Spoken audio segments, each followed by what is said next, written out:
country in the world, and it is worth fighting for. It is worth bleeding for, and if it takes it, it's worth dying for the greatest country that this world has ever seen. Hey, good evening, everybody, and welcome. Welcome for those of you who are just signing in. I am your host, Hot Seat Todd, for this debate, but I'm not alone. Okay, Graham's on location right now, and we have some insider baseball videos that he recorded just for you. But we have Cartel Tony, we have producer Royce, and we have Graham's better half, Miss Alyssa. Hey, Whose Mama. phone was on? Alyssa. That was all Alyssa. That It's been a minute, okay? Anyway, we're all just getting excited for the debate. Again, it's like I said this morning, it's not about whether or not Trump is going to take this thing. It's not about whether or not he's going to win this thing. It's how bad is Kamala going to look throughout this debate? Like not being able to go, shh, I'm talking, shh, I'm talking. So that's off the table. So she's actually going to have to use gray matter during this debate. Tony, how's she going to do? Like I said earlier, I think she's gonna do better than what we think she's gonna do. She has been locked in a hotel room for the last 4 days. So if she doesn't at least look semi-human, I am gonna be very surprised. Okay, I can't tell if Royce is frozen or No, not. I'm just on my phone. No, you're not. Okay. I already know, because here's the thing. I'm working during the debates and stuff, and so I'm going to be like this on my You're phone. not sleeping. Everybody's going to think that I'm sleeping. I foresee it happening. Dude, hey, listen. Okay, so everybody get off of Royce. That's enough I'm for not one on day. Royce. That's enough for one day. All right, Mama, how's Kamala Hey. going to do tonight? I don't know if I can say this, but since I'm not really on the show as much anymore. No, please do. Say We were whatever you talking want. earlier, and I was like, I truly think she could come out and say, I love Nazis, and it wouldn't matter. People are still going to vote for her. Whoever's going to vote for her is going to vote for her. And let me tell you how they'd spin it. They'd be like, marginalized community of Nazis. Like, this woman's a genius, blah, blah, blah. So I think no matter what she says, people are just going to vote for her to vote for her. I think a lot of people have already made up their minds, but I do think she'll probably do better than we think, but I really hope she doesn't. So. And Royce? I'll say this. We saw during the last few weeks and months of Joe Biden, the left make a complete 180 and say, what is this guy saying? This, and that, despite them ignoring everything that he had been already doing over the course of the past 4 years, mumbling all that crap. I agree with Alyssa.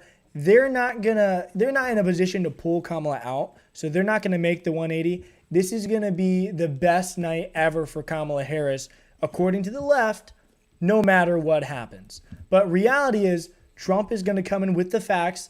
And I think it was Adam Schiff that literally said Kamala Harris's biggest problem is going to be knowing the facts. I think we're going to see an embarrassment of fumbling from Kamala Harris tonight and great knowledge from Donald Trump. Yeah, I 100% agree with that. And so my take on it is I think Trump's going to pin her up against the wall with the why have you changed from I hate the wall to I want the wall? Mm-hmm. Why have you changed from no drilling, no fracking to fracking, no drilling? I think he's going to really hammer her on those things. Like, why all of a sudden, or have you adopted conservative policies when we both know that you were voted the most progressive senator when you were a senator? All right. Why all of a sudden the flip? And she's going to have to use an on-the-fly thing. And like her little notepad's not going to save her. And I think that's where you're going to see her stumble. Because she can't have the notepads. I told, we have a... Hey, hold on real quick, go ahead. guys. Todd, we forgot to tell everybody to smash that like button. Yeah, when we hit it started. hard. Smash it. Yep. All right, go ahead, Liz. Sorry. My smash. A new button. Ooh, fancy. I Look don't at know. Royce Wow, not Royce sleeping has on the been job. doing some Good work. job, Royce. Don't forget to comment below as well. Yeah, for real. Yes. Comment below. Oh, I'm supposed to do this too. Shout out to my boys, Gage and Gunner. They're watching the show tonight. Oh, and I am going to just destroy Graham when he's back in the studio. What? My kids are not allowed on social media. They have Rumble handles. Well, he's they sorry, have Well, Mama gave him permission Before tonight. we get into this debate, Todd, let's go ahead and run The first ad. All right, let's talk about the wellness company, ladies and gentlemen. So, Americans, listen up. The world is getting more unpredictable by the day. Political insanity, rumors of civil war, an unstable stock market, and now the looming threat of new global health emergency. But did you know that there is actually a bird flu summit coming in October? Yes. That is a factual statement. It is eerily reminiscent of the event 201 that foreshadowed the COVID pandemic. And get this, the first topic on the agenda is mass fatality management planning. If that doesn't chill down your spine, I can't help you. Okay. But here's the good news. You don't have to be scared if you're prepared. The wellness company created the emergency medical kit with every home in America should at least have one of these. They are packed with life-saving meds such as ivermectin, amoxicillin, and even a Z-Pack. And it is backed by experts like the very trusted Dr. Peter McCullough. In times like this, having your emergency medical kit is just a luxury. Not just a luxury, it is a necessity. So all you have to do is head over to twc.health/Graham. Don't forget to use the code GRAHAM, that's GRAHAM, to save $30 at checkout. Don't wait until it's too late, folks. Act right now. Take control. Ensure you and your family is protected at whatever comes next. twc.com/health.graham. Use checkout code GRAHAM for $30 saved off. Very nice. Well done. Todd, are you sitting down? Yeah, I ain't standing for 2.5 hours, dude. You're short right now. You're like, well, normally I'm standing, yeah, and I'm it's about just here. funny because you like, have the been? graphic was Remember, Yeah, Royce, dude, he I has always a bad stand. hip, man. We got to give him a little Yeah, grace. y'all He's gotta got give a me a bad break, hip. man. Like Can you this, get the chair that makes you higher? That's what I do. well, Stool? this is a very tall chair. Do you want a booster seat? Yeah, full transparency. This is like, what, 3'4" Really, or something like Mama? that? Something like I that? come in here, I speak your praises, rude. and you go after me. Really? No, That's what we're I doing? did not. No, it's not. It's not. We're all right. good here. I think before we got almost 20 minutes, 22 minutes until the actual debate starts. I think we should read some comments maybe. Yeah, for Ask sure. the audience Comment. what they think. Yeah, Some absolutely. super That'd chats be a great maybe idea. if we have any of those. Super wide. That would All be right. a fantastic Oh, Mom, I do Did miss you miss that. it? I Aw. do miss that. I don't think half Alyssa, the why are you audience not on the does, show but I don't anymore? care. What happened? Where'd you go? Somebody said give Oh. Todd a phone book to sit on. She's actually That's working, not funny. right? I am. I'm Yeah, that's working not pretty funny. full Here, I'll time do at it. Asher House. Oh, How's We've that? been, Is that better? Lots of crisis happening. Yeah, no. Yeah, Mm. little. But then right, you'd have what to do- bend down to talk in the microphone. And that's kind of awkward. Who, I do? Yeah, if you stand up like that. I kinda know. weird. Like, I have to sit down, y'all. I have a fake hip. Like, I can't stand for 2.5 hours. Ooh, your Alright. ex is a Democrat. That's sad. I'm No, sorry. no judgment for me. Probably why you left There, him. Todd. I can barely stand for like 10 minutes. I know, My man. knees And start I mean, to you know, fake hip and I'm old. Like, dude, yeah. hurt. All right, so what are we talking about, Royce? What are we doing what over here? chats are we going to read? Todd. Now this is Todd. funny. Sir Mango Man, Todd changed his shirt for every live today. Yeah, you did. That yeah. is true. I do not. Yeah, that is true. You know, You're I mean, very bright tonight. I Your like bright's to very keep you bright. on your Yes, toes, yes. people. Yep. Very Now I feel bad because bright. I'm wearing the same shirt. So, you know, I. Okay, well, we're just not talking about anything. I'm going to tell a story because why not? Go ahead. So, what I was going to say earlier is we have, obviously, I won't say who, but one of my best friends has fixing to turn 18, so she's able to vote this year. Okay. And she's been teetering back and forth between being a Democrat versus she was pro-Trump, conservative. And we found it really interesting because now she's leaning more toward voting for Kamala. And so I told her we need to challenge her to, if you can watch tonight's debate and truly put on a critical thinking cap, if we can do that, I think most people who are on the fence would go pro-Trump. But the trick is going to be if you can use critical thinking skills, which are very lacking in America right now. But we were talking to her because you would be honestly very surprised, even in our town, that is very pro-Trump. There are a lot of Kamala flags flying. I'm not Interesting. I'm not surprised by interesting. that. And like seriously, when people ask me, you know, how, and I get these messages, and I know Tony does as well from followers, and I know Graham does, is like, hey, you know, my friends, my girlfriend, my boyfriend, whatever, they're staunch Democrats. They're gonna vote for Kamala. How do I, you know, talk to them? My answer has been the same for the last like 8 months. The question is, were you better off 4 years ago than you are right now? You know, have you been better off for the last 3.5, 4 years than when Trump was in office? I'm sorry, unless you're a billionaire, the answer is no. Breaking news: we have hi, special baby. guest joining us. Oh, there's the guy. Hey, buddy. What's going on, everybody? What up, So Aaron? I just wanted to say hey to everybody. Make sure everybody comments in the chat. Who do you think is going to win? Well, actually, if you think President Trump's going to skull drag Kamala Harris tonight, comment yes or no in the chat right now. I wanted to show you a little bit of what's going on in here. We got to talk to the boss a little earlier today. I think you guys are going to see that footage a little later on. We have it ready. I wanted to show you guys a little bit of what the war room looks like. So these are some of the biggest people behind the biggest accounts in the movement here, and this is where all the magic is going down. But what's really funny is right there is the Kamala Harris team. So Harry Sisson is in that door? Probably. Yeah, possibly, maybe. Dude, And please, so- like, go ninja chop him. Knock on the but door. Look, this Ding is dong, how, ditch.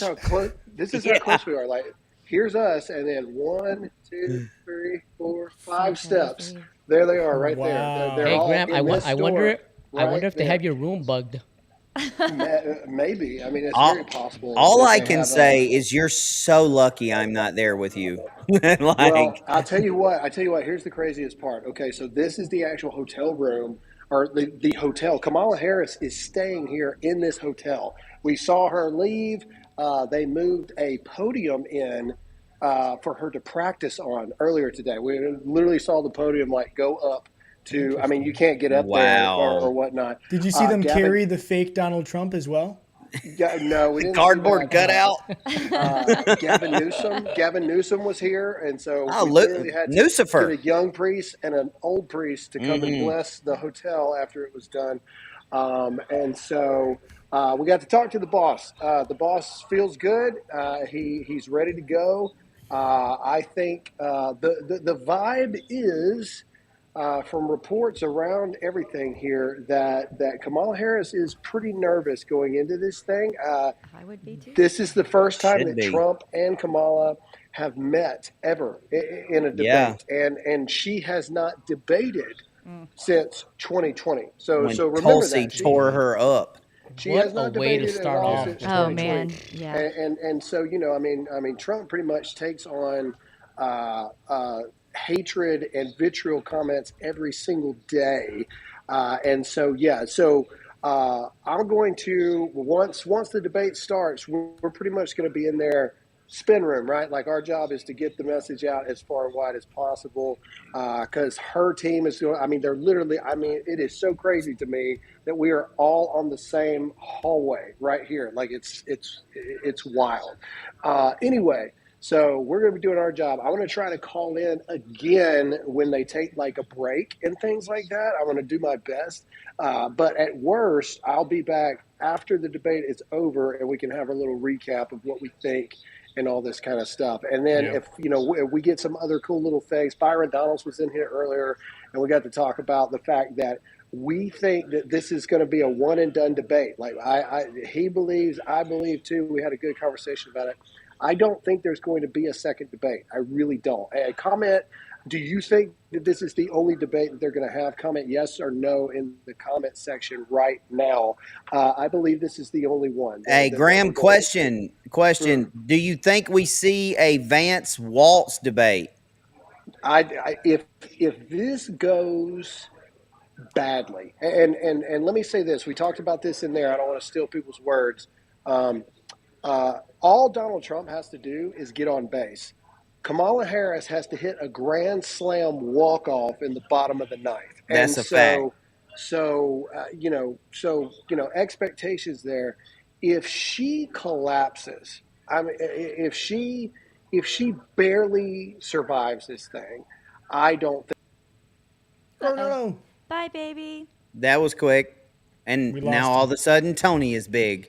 Well, look. Sir, I am always big. don't please, All right. Yeah, okay. Sorry. I just Well, had to say it. you heard it from the boss himself, and let me just tell you guys that Graham shared with all of us here that he got a letter from Trump, like telling him how good of a job he's done, and just us joining and partnering with President Trump for the MAGA movement, and that says a lot, just about Graham, the team, the things that we tried to do. Is he back? Oh, hello. Yeah, There we go. sorry. Okay.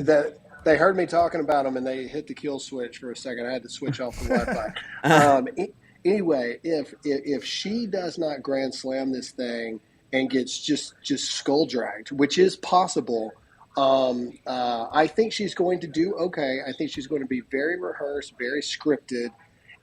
Does Donald Trump get that zinger in there to get her off of her? It's kind of like in football, how the first 15, 20 plays are laid out already. Right. And that's going to be the thing. And so I'm going to do my best to come in and out as much as I can. At worst, I'll be here at the end of the debate to give a recap. But you guys are in good hands. One last thing before you go. When you got kicked off, I was telling the viewers and everybody watching at home just what it meant to you and the team to receive that letter from Donald Trump, and just like the work that we've put in, partnering with him, pushing the MAGA agenda, as an influencer. And I mean, bro, me, Royce, Tony, we all follow your lead. We do. This is what we do. Alyssa, I didn't mention you. She does not. But how does it feel like you're 10 years into this? You've put all of your blood.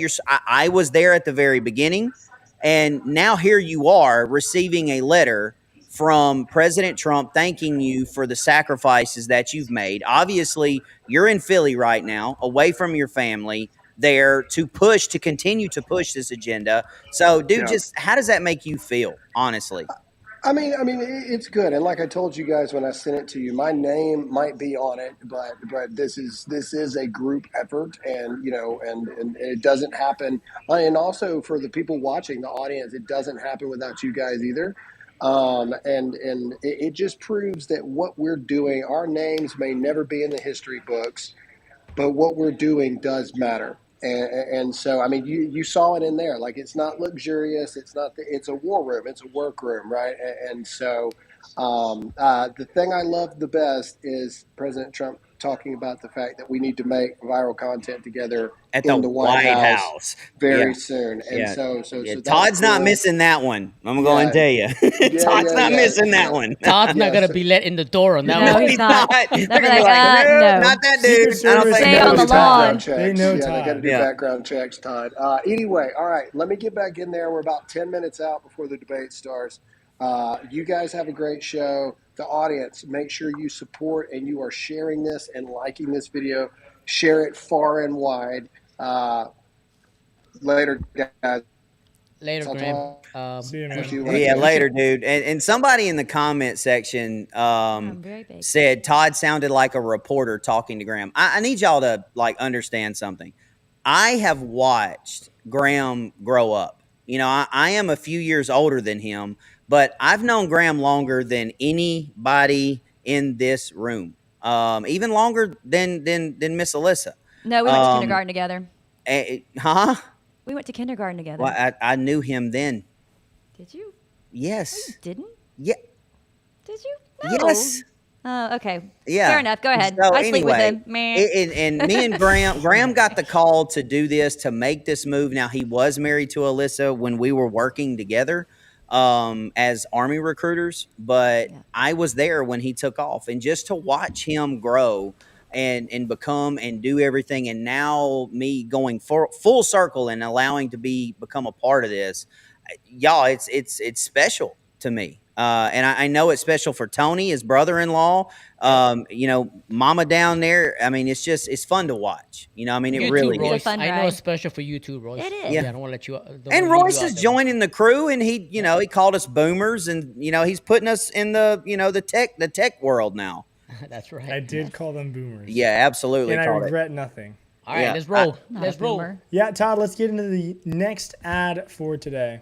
Is that who we Patriot talking Mobile. about? Patriot Mobile. Good. I have a personal relationship with these guys. Ladies and gentlemen, like I told y'all this morning, in the last 12 months, I personally have had AT&T and Verizon. The thing that aggravates me the most about these big mega cell phone companies is every time you pick up the phone to get something fixed, they can't understand you, you can't understand them. Now it's time to make the switch, ladies and gentlemen. Go with a company like Patriot Mobile. They are conservative Christians. They absolutely love the military. And when you call customer service, they're going to sound just like you. They have this new software where if you're in an AT&T area, you use AT&T towers. If you're in a Verizon area, you use Verizon towers. It's called Patriot Mobile One. And all you have to do, guys, to get started is go to patriotmobile.com/Graham. If you use the offer code Graham, you get an entire month for free. You can keep your phone. You can keep your number. Guys, it is so simple. You literally log on to their website, you put in your phone number, and you port your phone number right over the Patriot Mobile, and boom, it's all over. It's all done. It's really simple. I'm telling you, go to patriotmobile.com/Graham. Again, that is patriotmobile.com/Graham. Use the offer code Graham, whole free month. Oh, perfect timing. Did you Wow, see look at that? I saw that you had Dang. disappeared. I was like, How oh did you no. see that? I have Because no I can idea. see you in the bottom. Oh, I see everything. I went to Yeah, the water. I can't hide anything from him. Yep. He And I always try. He always calls us out. Yep. Oh. You got to be careful with Royce there. A wily one. He's But got no, eagle like eyes I everywhere. seriously, like I use Patriot Mobile. It's awesome. Like it's so awesome. We got about 7 minutes until the debate starts. Let's go ahead and play that clip that Graham sent in of Sure. Trump talking to them. I think the audience would really enjoy Yeah, it. yeah, so that's cool. Good idea. let's roll it. Let's roll. Hello. Remember the name Lee Atwater. Look it up. No, he's a great guy. Great job, everybody. The Senat's good. I feel good. And we're going to do something. But you guys are more important than I am, actually, because you'll get the word out the way you want to get it out. They, Good luck. What is it? Go ahead, Alex. they have 50 million followers combined. 50 million. The big deals. Have a good time. They're going to have 200 million watching this. Maybe more. Have a good time. Triple what the Super Bowl is. All right, let's do it. So we'll have some fun. Go win this thing. Go win this thing. See you, buddy. There you have it. Yeah, he's there. I'm kind of jelly. I'm not gonna lie. He's there, and Trump looks like he's ready to go. He looks really Yeah. calm. I Yes. think he's ready. Yeah. Just he's Royce, maintain just a question. So Royce showed us like before, and I don't know if you have clips of it or not, Royce, but there's actually protests going on right now out in the middle of Philly. And it's, I gotta admit, I've seen a lot of protests. This was probably the most disturbing of all the protests I've ever seen, just because of this sign right here. America is the head of the snake. I mean, And these are look at all those so-called Americans. Yeah, out there bro. as I mean, well. Man, dude, dude. like, I mean- I don't know if Royce, if you can zoom out, or if there's a point to where, you know, the viewers at home can see that sign they're holding. But dude, that makes me sick to my stomach. Like, is the America feed is from- the head of the snake. Like, dude, I just need 15 minutes with that group of people. Like, maybe. And how easy people forget that Hamas was the one that attacked Israel first. They butchered, slaughtered all those people that just went to the concert, and they just executed six people last week or something like that. The people that were holding hostage. Yeah. I mean, and all these people, they're just out there protesting. So Graham, I don't get it. Graham just commented, and he said CNN just announced that there are far right people at the At the Harris Hold Hotel. up, I'm trying to find it now. I got it at the Harris. You got it, Hotel. Mama. Where's it at?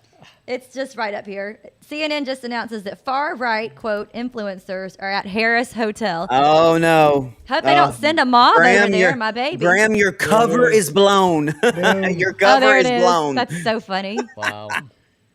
But But you know what's really oh, go ahead, Todd. I'm sorry. Go ahead, sweetie. Oh, no, what's so interesting is I was talking to another one of my friends who is very liberal, and we were having a good conversation, and she said, well, my husband told me, do not wear anything related to Kamala. Do not let anyone know who you are. Do not put any signs on your car today. Do not wear your T-shirt, your hat, nothing, for fear of her being attacked. And I was like, this is so interesting. Like, and I said, have you ever had any type of anything like that happen? She said, no, have you? And I was like, well, in some of our places we've been yelled at, but no, nothing like that. But it's just interesting that both sides feel that way. Yeah, I said it this morning, and you know, Alyssa, you haven't been on in a while to really talk about this, but me personally, I feel that the divide in this country is so great that there's no going back. I think for forever, at least in my lifetime, it's always going to be us and them. Like forever. I don't see us ever, even I will carry it as far, because tomorrow is the anniversary of September 11th, 2001. Tomorrow, we got to remember that, okay? Probably one of the, if not the most important days of my life, personally. Sure. But I think even a catastrophic event like 9/11 happening again could not bring us back together. No, I think you would see different sides and even people pro the terrorist group now. Yeah. I think that's how backwards we are. Like, we are truly living in a twilight zone where it 100%. doesn't make sense. There's no common sense at all. It's just whatever the most extreme thing is, that's the popular thing to be on. Yeah, And I just agree. remember that all the people that started the divide are the people that voted Obama in for both his terms, and we are trying to put it back together. Correct. Yeah, dude. Like I can remember, because I was still in the Army when Obama got elected the first time. I was working in Greensboro, North Carolina, and I was at a Hardee's when the election results were announced, and it was on the TV. And Greensboro demographics are, you know, let's just say I was alone, you know, as far as race is concerned, and I barely got out of there. Like when they announced Obama got elected, like, and I was in a uniform and I barely got out of there. So you're right, Tony. That's where the divide all started. Yep. And we talked a little bit about that on my show in the hot seat today. My problem with America right now is it's mass punishment for everybody. Mass punishment for the police, mass punishment for MAGA, you know, except for one group. You're extremist, Antifa, LGBT, you know, the last like 10 school shooters were trans shooters. There's no mass punishment there. We'll sweep that under the rug. All right, but if you're a male, white, Christian, heterosexual person, you make a mistake and you destroy all those groups. And that's why we're that divide is never going to change, ever. No, I doubt it. They don't want it to change. All right, 9 o'clock. Let's rock and roll. Yeah, Here here we we go. go. Oh, are we going? Yep. Screen just turned black for Uh-oh. Fox. Hold up. Well, here's the debate, folks. Black and white, canceled. Nothing's happening yet. We can just keep chatting. I've got other Yep. feeds up as well. I'm watching. Nothing has gone to it. If you guys want to, Oh. I mean, we can. Is this Oh. it? President Kamala Harris and former President Donald Trump. Here we their go. first face-to-face meeting in this presidential election, their first face-to-face meeting ever. A historic race for president upended just weeks ago. President Biden withdrawing after his last debate. Donald Trump now up against a new opponent. The candidates separated by the smallest of margins, essentially tied in the polls nationally and in the key battlegrounds, including right here in Pennsylvania, all still very much in play. The ABC News presidential debate starts right now. This is an ABC News special. The most consequential moment of this campaign. Kamala Harris, Together, we will chart a new way forward. Gotta get my Donald Trump, popcorn. We will soon be a great nation again. face to face, historic. The ABC News presidential debate. Here now, David Muir and Lindsay Davis. Good evening, I'm David Muir, and thank you for joining us for tonight's ABC News presidential debate. We want to welcome viewers watching on ABC and around the world tonight. Vice President Kamala Harris and President Donald Trump are just moments away from taking the stage in this unprecedented race for president. And I'm Lindsay Davis. Tonight's meeting could be the most consequential event of their campaigns, with Election Day now less than 2 months away. For Vice President Kamala Harris, this is her first debate since President Biden withdrew from the race on July 21st. Of course, that decision followed his debate against President Donald Trump in June. Since then, this race has taken on an entirely new dynamic. And that brings us to the rules of tonight's debate. 90 minutes with 2 commercial breaks. No topics or questions have been shared with the campaigns. The candidates will have 2 minutes to answer questions, and this is the clock. That's what they'll be seeing. 2 minutes for rebuttals and 1 minute for follow-ups, clarifications, or responses. Their microphones will only be turned on when it's their turn to speak. No pre-written notes allowed. There is no audience here tonight in this hall at the National Constitution Center. This is an intimate setting for 2 candidates who have never met. President Trump won the coin toss. He chose to deliver the final closing statement of the evening. Vice President Harris selected the podium to the right. So let's now welcome the candidates to the stage. Vice President Kamala Harris and President Donald Trump. So weird, there's no clapping or anything. Yeah, it's like awkwardly quiet. Ah. Have fun. Thank you. Have fun. Welcome to you both. It's wonderful to have you. It's an honor to have you both here tonight. Good evening. We are looking forward to a spirited and thoughtful debate. So let's get started. I want to begin tonight with the issue that voters repeatedly say is their number one issue, and that is the economy and the cost of living in this country. Vice President Harris, you and President Trump were elected 4 years ago, and your opponent on the stage here tonight often asks his supporters, are you better off than you were 4 years ago? When it comes to the economy, do you believe Americans are better off than they were 4 years ago?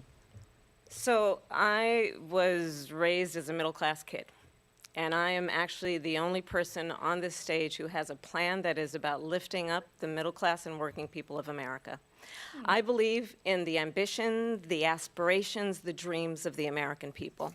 And that is why I imagine and have actually a plan to build what I call an opportunity economy. Because here's the thing. We know that we have a shortage of homes and housing, and the cost of housing is too expensive for far too many people. We know that young families need support to raise their children, and I intend on extending a tax cut for those families of $6,000, which is the largest child tax credit that we have given in a long time, so that those young families can afford to buy a crib, buy a car seat, buy clothes for their children. My passion, one of them, is small businesses. My mother raised my sister and me, but there was a woman who helped raise us. We call her our second mother. She was a small business owner. I love our small businesses. My plan is to give a $50,000 tax deduction to start up small businesses, knowing they are part of the backbone of America's economy. My opponent, on the other hand, his plan is to do what he has done before, which is to provide a tax cut for billionaires and big corporations, which will result in $5 trillion to America's deficit. My opponent has a plan that I call the Trump's sales tax, which would be a 20% tax on everyday goods that you rely on to get through the month. Economists have said that Trump sales tax would actually result for middle-class families in about $4,000 more a year, because of his policies and his ideas about what should be the backs of middle-class people paying for tax cuts for billionaires. President Trump, I'll give you 2 minutes. She didn't answer the question. First of all, I have no sales tax. That's an incorrect statement. She knows that. We're doing tariffs on other countries. Other countries are going to finally, after 75 years, pay us back for all that we've done for the world. And the tariff will be substantial in some cases. I took in billions and billions of dollars, as you know, from China. In fact, they never took the tariff off because there was so much money they can't. It would totally destroy everything that they've set out to do. They're taking in billions of dollars from China and other places. They've left the tariffs on. When I had it, I had tariffs, and yet I had no inflation. Look, we've had a terrible economy because inflation which is really known as a country buster. It breaks up countries. We have inflation like very few people have ever seen before, probably the worst in our nation's history. we were at 21%, but that's being generous because many things are 50, 60, 70, and 80% higher than they were just a few years ago. This has been a disaster for people, for the middle class, but for every class. On top of that, we have millions of people pouring into our country from prisons and jails, from mental institutions and insane asylums, and they're coming in and they're taking jobs that are occupied right now by African Americans and Hispanics, and also unions. Unions are going to be affected very soon. And you see what's happening. You see what's happening with towns throughout the United States. You look at Springfield, Ohio. You look at Aurora in Colorado. They are taking over the towns. They're taking over buildings. They're going in violently. These are the people that Xi and Biden led into our country, and they're destroying our country. They're dangerous. They're at the highest level of criminality, and we have to get them out. We have to get them out fast. I created one of the greatest economies in the history of our country. I'll do it again and even better. We are going to get to immigration and border security during this debate, but I would like to let Vice President Harris respond on the economy here. Well, I would love to. Let's talk about what Donald Trump left us. Donald Trump left us the worst unemployment since the Great Depression. Donald Trump left us the worst public health epidemic I in bet a they don't century. let him respond. Donald I Trump bet they don't left either. us the worst attack on our democracy since the Civil War. Oh, good. And what we have done is Okay. clean up Donald Trump's mess. What we have done and what I intend to do is build on what we know are the aspirations and the hopes of the American people. But I'm going to tell you all in this debate tonight, you're going to hear from the same old tired playbook, a bunch of lies, Yeah, grievances, it's called and Project name calling. 2025. What you're going to hear tonight is a detailed and dangerous plan called Project 2025 that the former president intends on implementing if he were elected again. I That's a believe point, very right? strongly that the American people want a president who understands the importance of bringing us together, knowing we have so much more in common than what separates us. And I you're pledge right, to you Ratchet. to be a president for all Americans. President Trump will give you a minute here to respond. Number one, I have nothing to do, as you know, and as she knows better than anyone, I have nothing to do with Project 2025. That's out there. I haven't read it. I don't want to read it purposely. I'm not going to read it. This was a group of people that got together. They came up with some ideas, I guess some good, some bad, but it makes no difference. I have nothing to do. Everybody knows I'm an open book. Everybody knows what I'm going to do. Cut taxes very substantially and create a great economy like I did before. We had the greatest economy. We got hit with a pandemic. And the pandemic was not since 1917, where 100 million people died, has there been anything like it. We did a phenomenal job with the pandemic. We handed them over a country where the economy and where the stock market was higher than it was before the pandemic came in. Nobody's ever seen anything like it. We made ventilators for the entire world. We got gowns, we got masks, we did things that nobody thought possible. And people give me credit for rebuilding the military. They give me credit for a lot of things, but Yes, not sir. enough credit for the great job we did with the pandemic. But the only jobs they got were bounce back jobs. These were jobs bounce back, and it bounced back and it went to their benefit. But I was the one that created them. They know it, and so does everybody else. Vice President Harris, I'll let you respond. So Project 2025. Donald Trump has no plan for you. And when you look at his economic plan, it's all about tax breaks for the richest people. I am offering what I describe as an opportunity economy, and the best economists in our country, if not the world, have reviewed our relative plans for the future of America. What Goldman Sachs has said is that Donald Trump's plan would make the economy worse, mine would strengthen the economy. What the Wharton School has said is Donald Trump's plan would actually explode the some water. deficit. Yeah, 16 she Nobel won. laureates have described his economic plan as something that would increase inflation and by the middle of next year would invite a recession. You just have to look at where we are and where we stand on the issues. And I'd invite you to know that Donald Trump actually has no plan for you because he is more interested in defending himself than he is in looking out for you. That's just a soundbite. They gave her that to say. Look, I went to the Wharton School of Finance, and many of those professors, the top professors, think my plan is a brilliant plan. It's a great plan. It's a plan that's going to bring up our worth, our value as a country. It's going to make people want to be able to go and work and create jobs and create a lot of good, solid money for our country. And just to finish off, she doesn't have a plan. She copied Biden's plan, and it's like 4 sentences, like run, spot, run. 4 sentences that are just, oh, we'll try and lower taxes. She doesn't have a plan. Take a look at her plan. She doesn't have a plan. Mr. President, I do want to drill down on something you both brought up. The Vice President brought up your tariffs. You responded, and let's drill down on this, because your plan is what she calls is essentially a national sales tax. Your proposal calls for tariffs, as you pointed out here, on foreign imports across the board. You recently said that you might double your plan, imposing tariffs up to 20% on goods coming into this country. As you know, many economists say that with tariffs at that level, costs are then passed on to the consumer.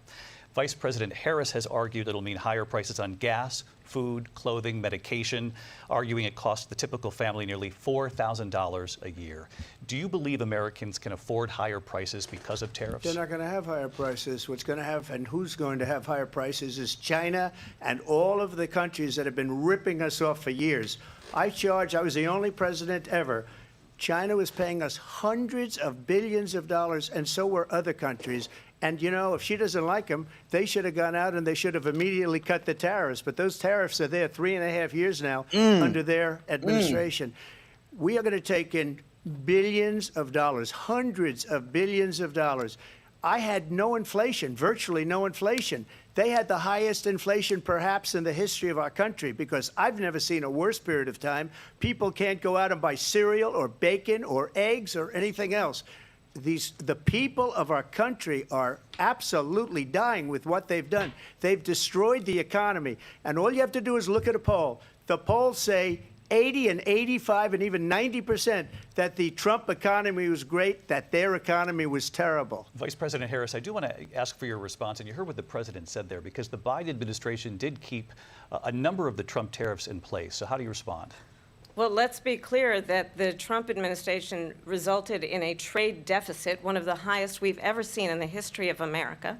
He invited trade wars. You want to talk about his deal with China? What he ended up doing is, under Donald Trump's presidency, he ended up selling American chips to China to help them improve and modernize their military, basically sold us out, when a policy about China should be in making sure the United States of America wins the competition for the 21st century, which means focusing on the details of what that requires, focusing on relationships with our allies, focusing on investing in American-based technology so that we win the race on AI, on quantum computing, focusing on what we need to do to support America's workforce so that we don't end up having, on the short end of the stick, in terms of workers' rights. But what Donald Trump did, let's talk about this, with COVID, is he actually thanked President Xi for what he did during COVID. Look at his tweet. Thank you, President Xi, exclamation point, when we know that Xi was responsible for lacking and not giving us transparency about the origins of COVID.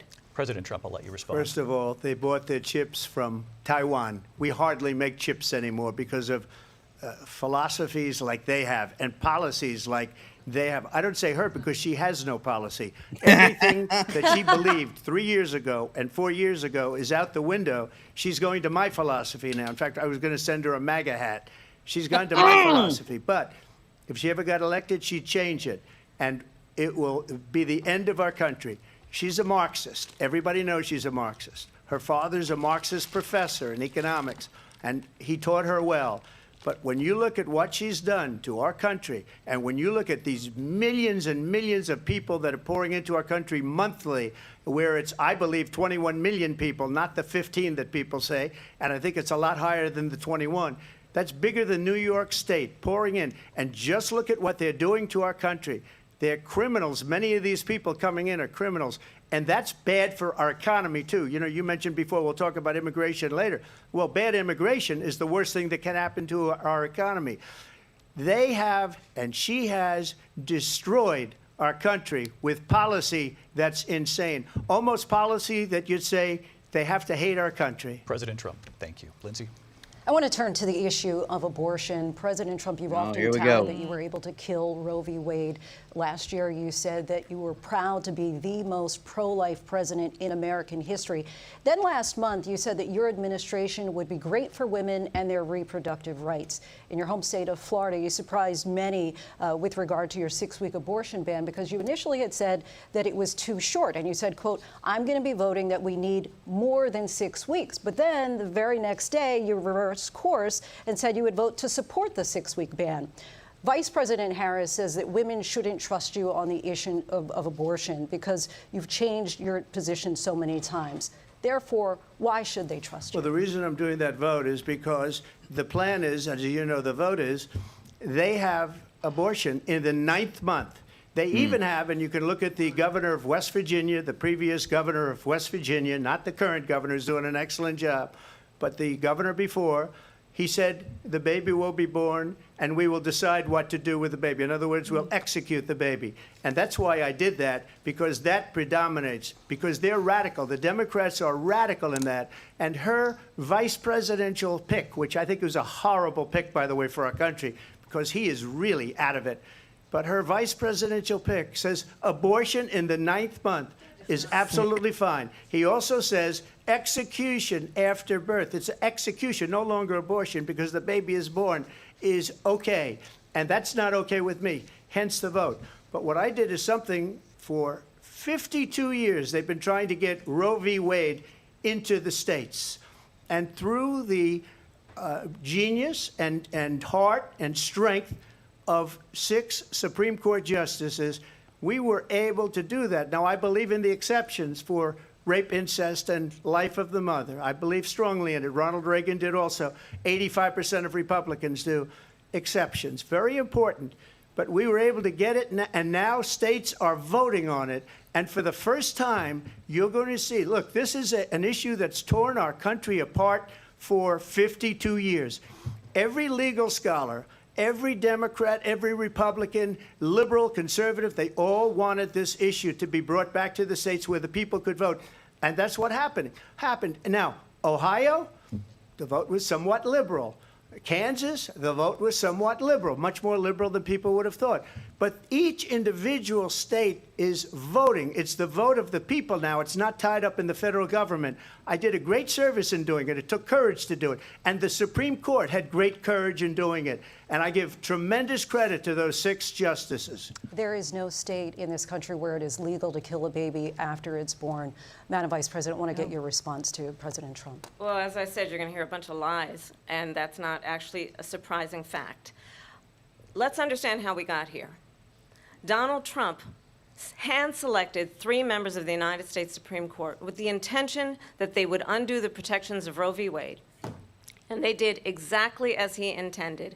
And now in over 20 states, there are Trump abortion bans, which make it criminal for a doctor or nurse to provide health care. In one state, it provides prison for life.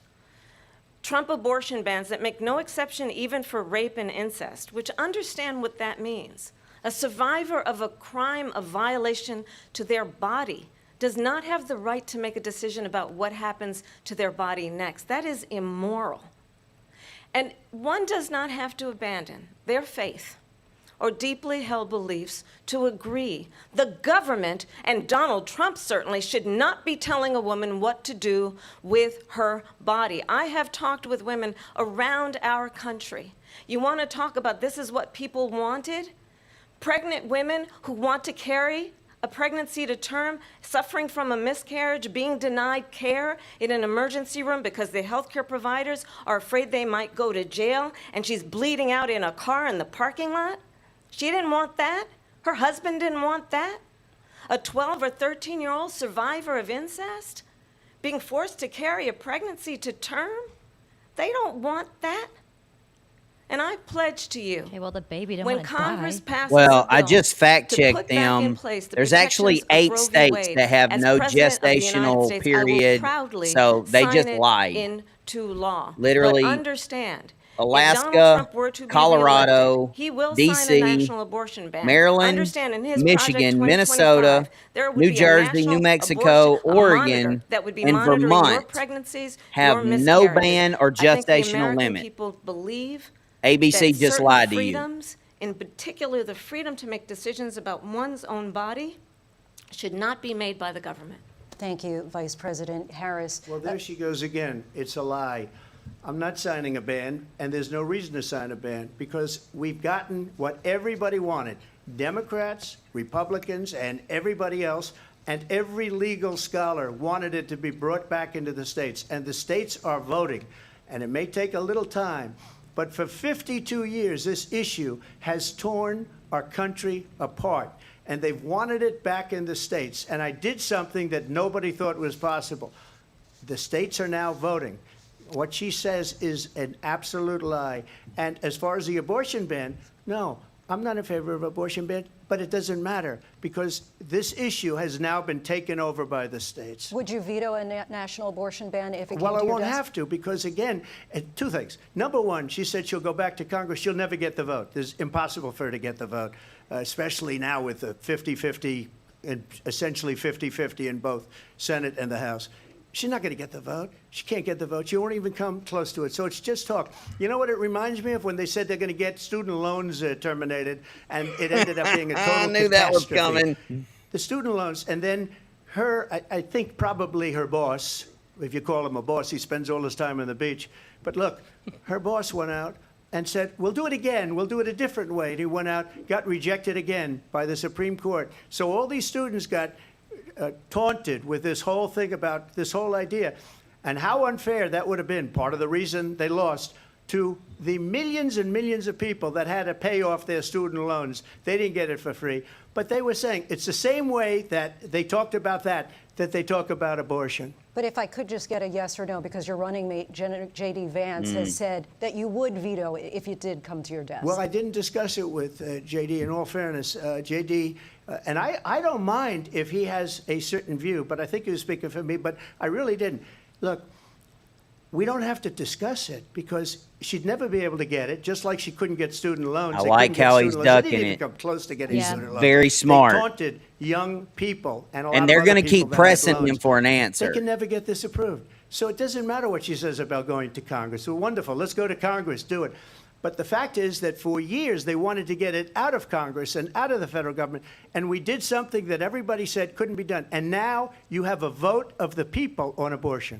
Vice President Harris, I want to give you your time to respond, but I do want to ask, would you support any restrictions on a woman's right to an abortion? I absolutely support reinstating the protections of Roe v. Wade. And as you rightly mentioned, nowhere in America is a woman carrying a pregnancy to term and asking for an abortion. That is not happening. It's insulting to the women of America. I got it right And here, understand what Kamala. has been I got it happening right under here. Donald Trump's abortion bans.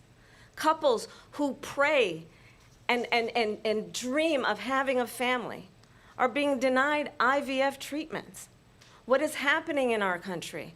Working people, working women who That's are not working true. 1 or 2 jobs, who can barely afford childcare as it is, have to travel to another state to get on a plane sitting next to strangers to go and get the health care she needs. That's right, Gunner. Barely Cap. can afford to do it, and That's what right, you are Gunner. putting her through is unconscionable. And the people of America have not, the majority of Americans believe in a woman's right to make decisions about her own body, and that is why in every state where this issue has been on the ballot, in red and blue states both, the people of America have voted for freedom. Vice President Harris, Excuse me, I thank have you. to respond. Another lie. It's another lie. I have been a leader on IVF, which is fertilization. The IVF, I have been a leader. In fact, when they got a very negative decision on IVF from the Alabama courts, I saw the people of Alabama and the legislature 2 days later voted it in. I've been a leader on it. They know that, and everybody else knows it.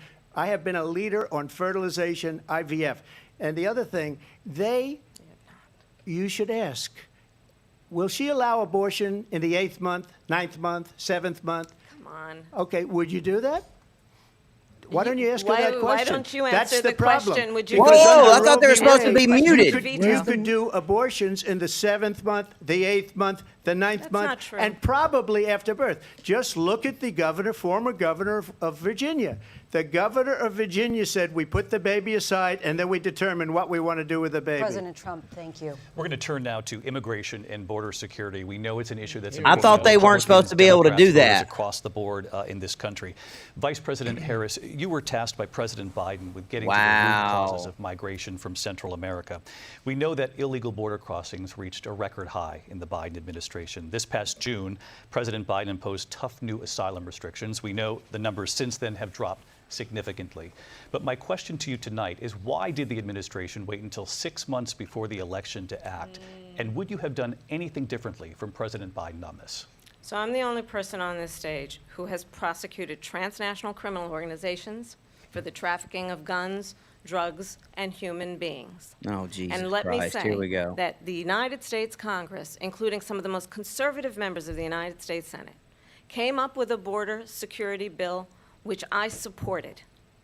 And that bill would have put 1,500 more border agents on the border to help those folks who are working there right now overtime trying to do their job. It would have allowed us to stem the flow of fentanyl coming into the United States. I know there are so many families watching tonight who have been personally affected by the surge of fentanyl in our country. That bill would have put more resources to allow us to prosecute transnational criminal organizations for trafficking in guns, drugs, and human beings. But you know what happened to that bill? Donald Trump got on the phone, called up some folks in Congress, and said, kill the bill. And you know why? Because he'd prefer to run on a problem instead of fixing a problem. And understand, this comes at a time where the people of our country actually need a leader who engages in solutions, who actually addresses the problems at hand. But what we have in the former president is someone who would prefer to run on a problem instead of fixing a problem. And I'll tell you something, he's going to talk about immigration a lot tonight, even when it's not the subject that is being raised. And I'm going to actually do something really unusual, and I'm going to invite you to attend one of Donald Trump's rallies, because it's a really interesting thing to watch. You will see during the course of his rallies, he talks about fictional characters like Hannibal Lecter. He will talk about windmills cause cancer. And what you will also notice is that people start leaving his rallies early out of exhaustion and boredom. What in the world is she talking And I will tell you, the one thing you will about? not hear him talk about is you. You will not hear him talk about your needs, your dreams, and your desires. And I'll tell you, I believe you deserve a president who actually puts you first, and I pledge to you that I will. Vice President Harris, thank you. President Trump, on that point, I want to get your response. Well, I would like to respond. Let me just ask, though, why did you try to kill that bill, and successfully so? That would have put thousands of additional agents and officers on the border. First, let me respond as to the rallies. She said people start leaving. People don't go to her rallies. There's no reason to go. And the people that do go, she's bussing them in and paying them to be there, and then showing them in a different light. So she can't talk about that. People don't leave my rallies. We have the biggest rallies, the most incredible rallies in the history of politics. That's because people want to take their country back. Our country is being lost. We're a failing nation. And it happened 3.5 years ago. And what's going on here, you're going to end up in World War III, just to go into another subject.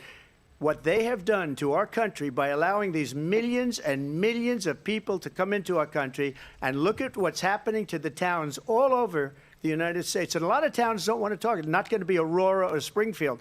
A lot of towns don't want to talk about it because they're so embarrassed by it. In Springfield, they're eating the dogs, the people that came in. They're eating the cats. They're eating the pets of the people that live there. And this is what's happening in our country, and it's a shame.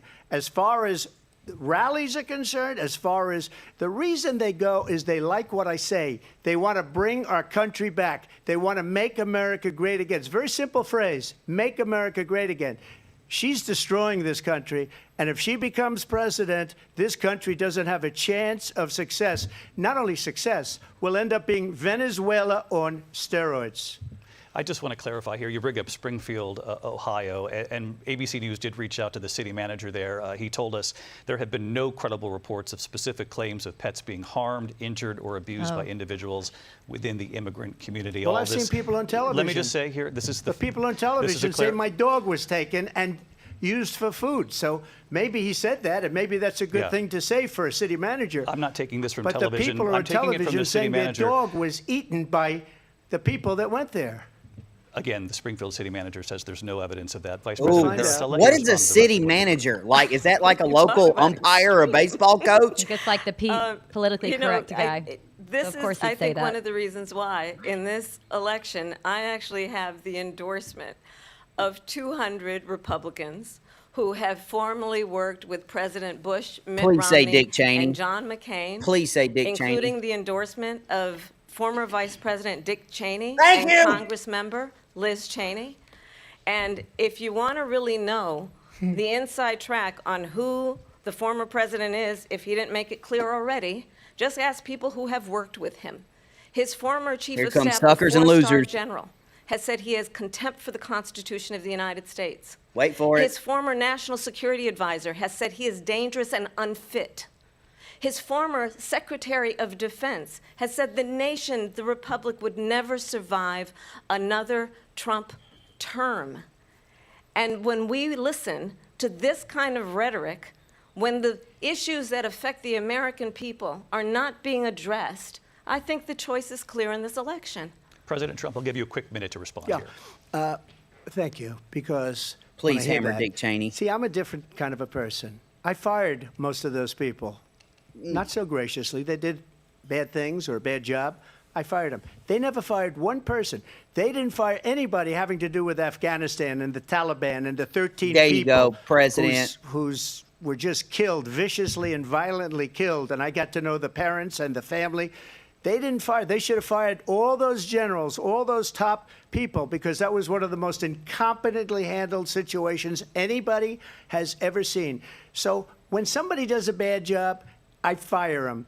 And you take a guy like Esper. He was no good. I fired him. So he writes a book. Another one writes a book. Because with me, they can write books. With nobody else can they. But they have done such a poor job, and they never fire anybody. Look at the economy. Look at the inflation. They didn't fire any of their economists. They have the same people. That's a good way not to have books written about you. But just to finish, I got more votes than any Republican in history by far. In fact, I got more votes than any president, sitting president, in history by far. Let me continue on immigration. It was what you wanted to talk about earlier, so let's get back to your deportation proposal that the vice president has reacted to as well. President Trump, you call this the largest domestic deportation operation in the history of our country. You say you would use the National Guard. You say if things get out of control, you'd have no problem using the U.S. With local military. police, yes. You also said you would use local police. How would you deport 11 million undocumented immigrants? I know you believe that number is much higher. Take us through this. What does this look like? Will authorities be going door to door in this country? Yeah. It is much higher because of them. They allowed criminals, many, many millions of criminals. Mm-hmm. They allowed terrorists. They allowed common street criminals. They allowed people to come in, drug dealers, to come into our country. And they're now in the United States and told by their countries like Venezuela, don't ever come back or we're going to kill you. Do you know that crime in Venezuela and crime in countries all over the world is way down? You know why? Because they've taken their criminals off the street and they've given them to her to put into our country. And this will be one of the greatest mistakes in history for them to allow, and I think they probably did it because they think they're going to get votes, but it's not worth it because they're destroying the fabric of our country by what they've done. There's never been anything done like this at all. They've destroyed the fabric of our country. Millions of people let in, and all over the world, crime is down all over the world except here. Crime here is up and through the roof. Despite their fraudulent statements that they made, crime in this country is through the roof. And we have a new form of crime. It's called migrant crime. And it's happening at levels that nobody thought possible. President Trump, as you know, the FBI says overall violent crime is actually coming down in this country. But Vice Excuse me, President the Harris, FBI they were defrauding statements. They didn't include the worst cities. They didn't include the cities with the worst crime. It was a fraud. Just like their number of 818,000 jobs that they said they created turned out to be a fraud. President Trump, thank you. I'll let you respond, Vice President Harris. Well, I think this is so rich, coming from someone who has been prosecuted for national security crimes, economic crimes, election interference, has been found liable for sexual assault, and his next big court appearance is in November at his own criminal sentencing. And let's be clear where each person stands on the issue of what is important about respect for the rule of law and respect for law enforcement. The former vice president called for defunding federal law enforcement, 45,000 agents, get this, on the day after he was arraigned on 34 felony counts. So let's talk about what is important in this race. It is important that we move forward, that we turn the page on this same old tired rhetoric and address the needs of the American people, address what we need to do about the housing shortage, which I have a plan for, address what we must do to support our small businesses, address bringing down the price of groceries. But frankly, the American people are exhausted with this same old tired playbook. Vice President Harris, thank you. Excuse me. Every one of those cases was started by them against their political opponent. And I'm winning most of them, and I will win the rest on appeal. And you saw that with the decision that came down just recently from the Supreme Court. I'm winning most of them. But those are cases, it's called weaponization. Never happened in this country. They weaponized the Justice Department. Every one of those cases was involved with the DOJ, from Atlanta and Fani Willis to the Attorney General of New York and the DA in New York. Every one of those cases. And then they say, oh, he's a criminal. They're the ones that made them go after me. By the way, Joe Biden was found essentially guilty on the documents case. And what happened in my documents case? They said, oh, that's the toughest of them all. A complete and total victory. 2 months ago, it was thrown out. It's weaponization, and they used it, and it's never happened in this country. They used it to try and win an election. They're fake cases. President Trump, thank you. A really quick response here, Vice President Harris, on this notion of weaponization of the Justice Department. Well, let's talk about extreme and understand the context in which this election in 2024 is taking place. The United States Supreme Court recently ruled that the former president would essentially be immune from any misconduct January if he were to 6th. enter the White House Here we again. go. Understand, this is someone who has openly said he would terminate, I'm quoting, terminate the Constitution of the United States. Oh. That he would weaponize the Department of Justice against his political enemies. Someone who has openly expressed disdain for members of our military. Understand what it would mean if Donald Trump were back in the White House with no guardrails, because certainly we know now the court won't stop him. We know J.D. Vance is not going to stop him. It's up to the American people Vice President to stop Harris, him. Thank you. Lindsay? Vice President Harris, in your last run for president. This is the one that weaponized, not me. She weaponized. I probably took a bullet to the head because of the things that they say about me. Bam! They talk about democracy. I'm a threat to democracy. They're the threat to democracy with a fake Russia investigation. We do have a lot to get to. Calm down, Donald. Calm down. Vice President Calm Harris, down, in your Donald. last run for president, you said you wanted to ban fracking. Now you don't. You wanted mandatory government buyback programs for assault weapons. Now your campaign says you don't. You supported decriminalizing border crossings. Now you're taking a harder line. I know you say that your values have not changed. So then why have so many of your policy positions changed? Good question. So my values have not changed, and I'm going to discuss every one of the, at least every point that you've made. Here but we in go. particular, let's talk about fracking because we're here in Pennsylvania. I made that very clear in 2020. I will not ban fracking. I have not banned fracking as Vice President of the Oh, I'm United States. finding And in that fact, video. I was the tie-breaking vote on the Inflation Reduction Act, which wouldn't opened brag new about leases that. for fracking. My position is that we have got to invest in diverse sources of energy so we reduce our reliance on foreign oil. We have had the largest increase in domestic oil production in history because of an approach that recognizes that we cannot over-rely on foreign oil.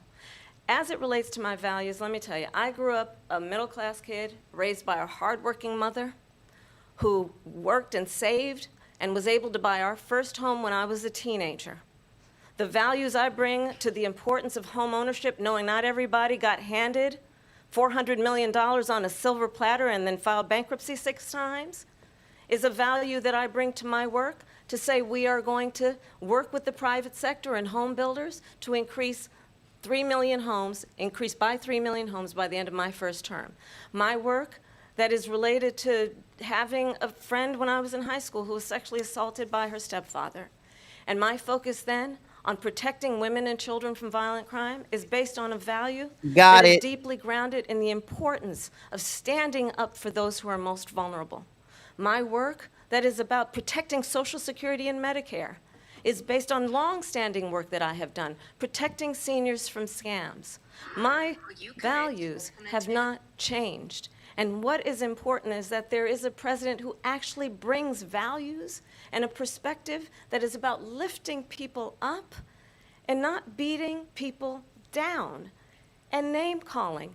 The true measure of the leader is the leader who actually understands the strength is not in beating people down, it's in lifting people up. I intend to be that president. President Trump, your Well, response? first of all, I wasn't given $400 million. I wish I was. My father was a Brooklyn builder, Brooklyn, Queens, and a great father, and I learned a lot from him. But I was given a fraction of that, a tiny fraction, and I built it into many, many billions of dollars, many, many billions. And when people see it, they are even surprised. So we don't have to talk about that. Fracking, she's been against it for 12 years. Defund the police, she's been against that forever. She gave all that stuff up very wrongly, very horribly, and everybody's laughing at it, okay? They're all laughing at it. She gave up at least 12 and probably 14 or 15 different policies. Like, she was big on defund the police. In Minnesota, she went out, wait a minute, I'm talking now, if you don't mind, please. Does that sound familiar? Oh, yes! She went out in Minnesota and wanted to let criminals that killed people, that burned down Minneapolis, she went out and raised money to get them out of jail. Yes, you did. She did things that nobody would ever think of. Now she wants to do transgender operations on illegal aliens that are in prison. This is a radical left liberal that would do this. She wants to confiscate your guns, and she will never allow fracking in Pennsylvania. If she won the election, fracking in Pennsylvania will end on day one. Just to finish, one thing so important in my opinion. So I got the oil business going like nobody has ever done before. When they took over, they got rid of it, started getting rid of it, and the prices were going up the roof. They immediately let these guys go to where they were. I would have been 5 times, 4 times, 5 times higher, because you're talking about 3.5 years ago. They got it up to where I was because they had no choice, because the prices of energy were quadrupling and doubling. You saw what happened to gasoline. So they said, let's go back to Trump. But if she won the election, the day after that election, they'll go back to destroying our country, and oil will be dead, fossil fuel will be dead. We'll go back to windmills, and we'll go back to solar, where they need a whole desert to get some energy to come out of it. You ever see a solar plant? By the way, I'm a big fan of solar, but they take 400, 500 acres of desert President soil. Trump, we have a These lot are of not good issues things that for we the have to get environment, to. as We're she out of time. understands. Thank you. Lindsay, thank you. We have an election in just 56 days. And I want to talk about the peaceful transfer of power, which, of course, we all know is a cornerstone of our democracy, and the role of a president in a moment of crisis. Mr. President, on January 6th, you told your supporters to march to the Capitol. You said you would be right there with them. The country and the world saw what played out at the Capitol that day, the officers coming under attack. Aides in the West Wing say you watched it unfold on television off the Oval Office. You did send out tweets, but it was more than 2 hours before you sent out that video message telling your supporters to go home. Is there anything you regret about what you did on that day? You just said a thing that isn't covered. Peacefully and patriotically, I said during my speech, not later on. Peacefully and patriotically. And nobody on the other side was killed. Ashley Babbitt was shot by an out-of-control police officer that should have never, ever shot her. It's a disgrace. But we didn't do this group of people that have been treated so badly. I ask, what about all the people that are pouring into our country and killing people that she allowed to pour in? She was the border czar, remember that. She was the border czar. She doesn't want to be called the border czar because she's embarrassed by the border. In fact, she said at the beginning, oh, I'm surprised you're not talking about the border yet. That's because she knows what a bad job they've done. What about those people? When are they going to be prosecuted? When are these people from countries all over the world, not just South America, they're coming in from all over the world, David, all over the world. And crime rates are down all over the world because of it. But let me just one ask of those, David, one of those people are going to be prosecuted. One of the people that burned down Minneapolis is going to be prosecuted. Or in Seattle, they went into Seattle. They took over a big percentage of the city of Seattle. One of those people are going to be prosecuted. But let me just ask you. You might ask her that question. You were the president. You were watching it unfold on television. It's a very simple question as we move forward toward another election. Is there anything you regret about what you did on that day? Yes or no? I had nothing to do with that other than they asked me to make a speech. I showed up for a speech. I said, I think it's going to be big. I went to Nancy Pelosi and the mayor of Washington, D.C., and the mayor put it back in writing, as you know. I said, you know, this is going to be a very big rally or whatever you want to call it. And again, it wasn't done by me. It was done by others. I said, I'd like to give you 10,000 National Guard or soldiers. They rejected me. Nancy Pelosi rejected me. It was just 2 weeks ago, her daughter has a tape of her saying she is fully responsible for what happened. They want to get rid of that tape. It would have never happened if Nancy Pelosi and the mayor of Washington did their jobs. I wasn't responsible for security. Nancy Pelosi was responsible. She didn't do her job. The question was about you as president, not about former Speaker Pelosi. Of course it was, Dave. Of course it was. I was at the Capitol on January 6th. I was the vice president-elect. I was also an acting senator. I was there. And on that day, the president of the United States incited a violent mob to attack our nation's capital, to desecrate our nation's capital. On that day, 140 law enforcement officers were injured, and some died. And understand, the former president has been indicted and impeached for exactly that reason. But this is not an isolated situation. Let's remember Charlottesville, where there was a mob of people carrying tiki torches, spewing anti-Semitic hate. And what did the president then at the time say? There were fine people on each side. Let's remember that when it came to the Proud Boys, a militia, the president said, the former president said, stand back and stand by. So for everyone watching who remembers what January 6th was, I say we don't have to go back. Let's not go back. We're not going back. It's time to turn the page. And if that was a bridge too far for you, well, there is a place in our campaign for you to stand for country, to stand for our democracy, to stand for rule of law, and to end the chaos, and to end the approach that is about attacking the foundations of our democracy because you don't like the outcome. And be clear on that point.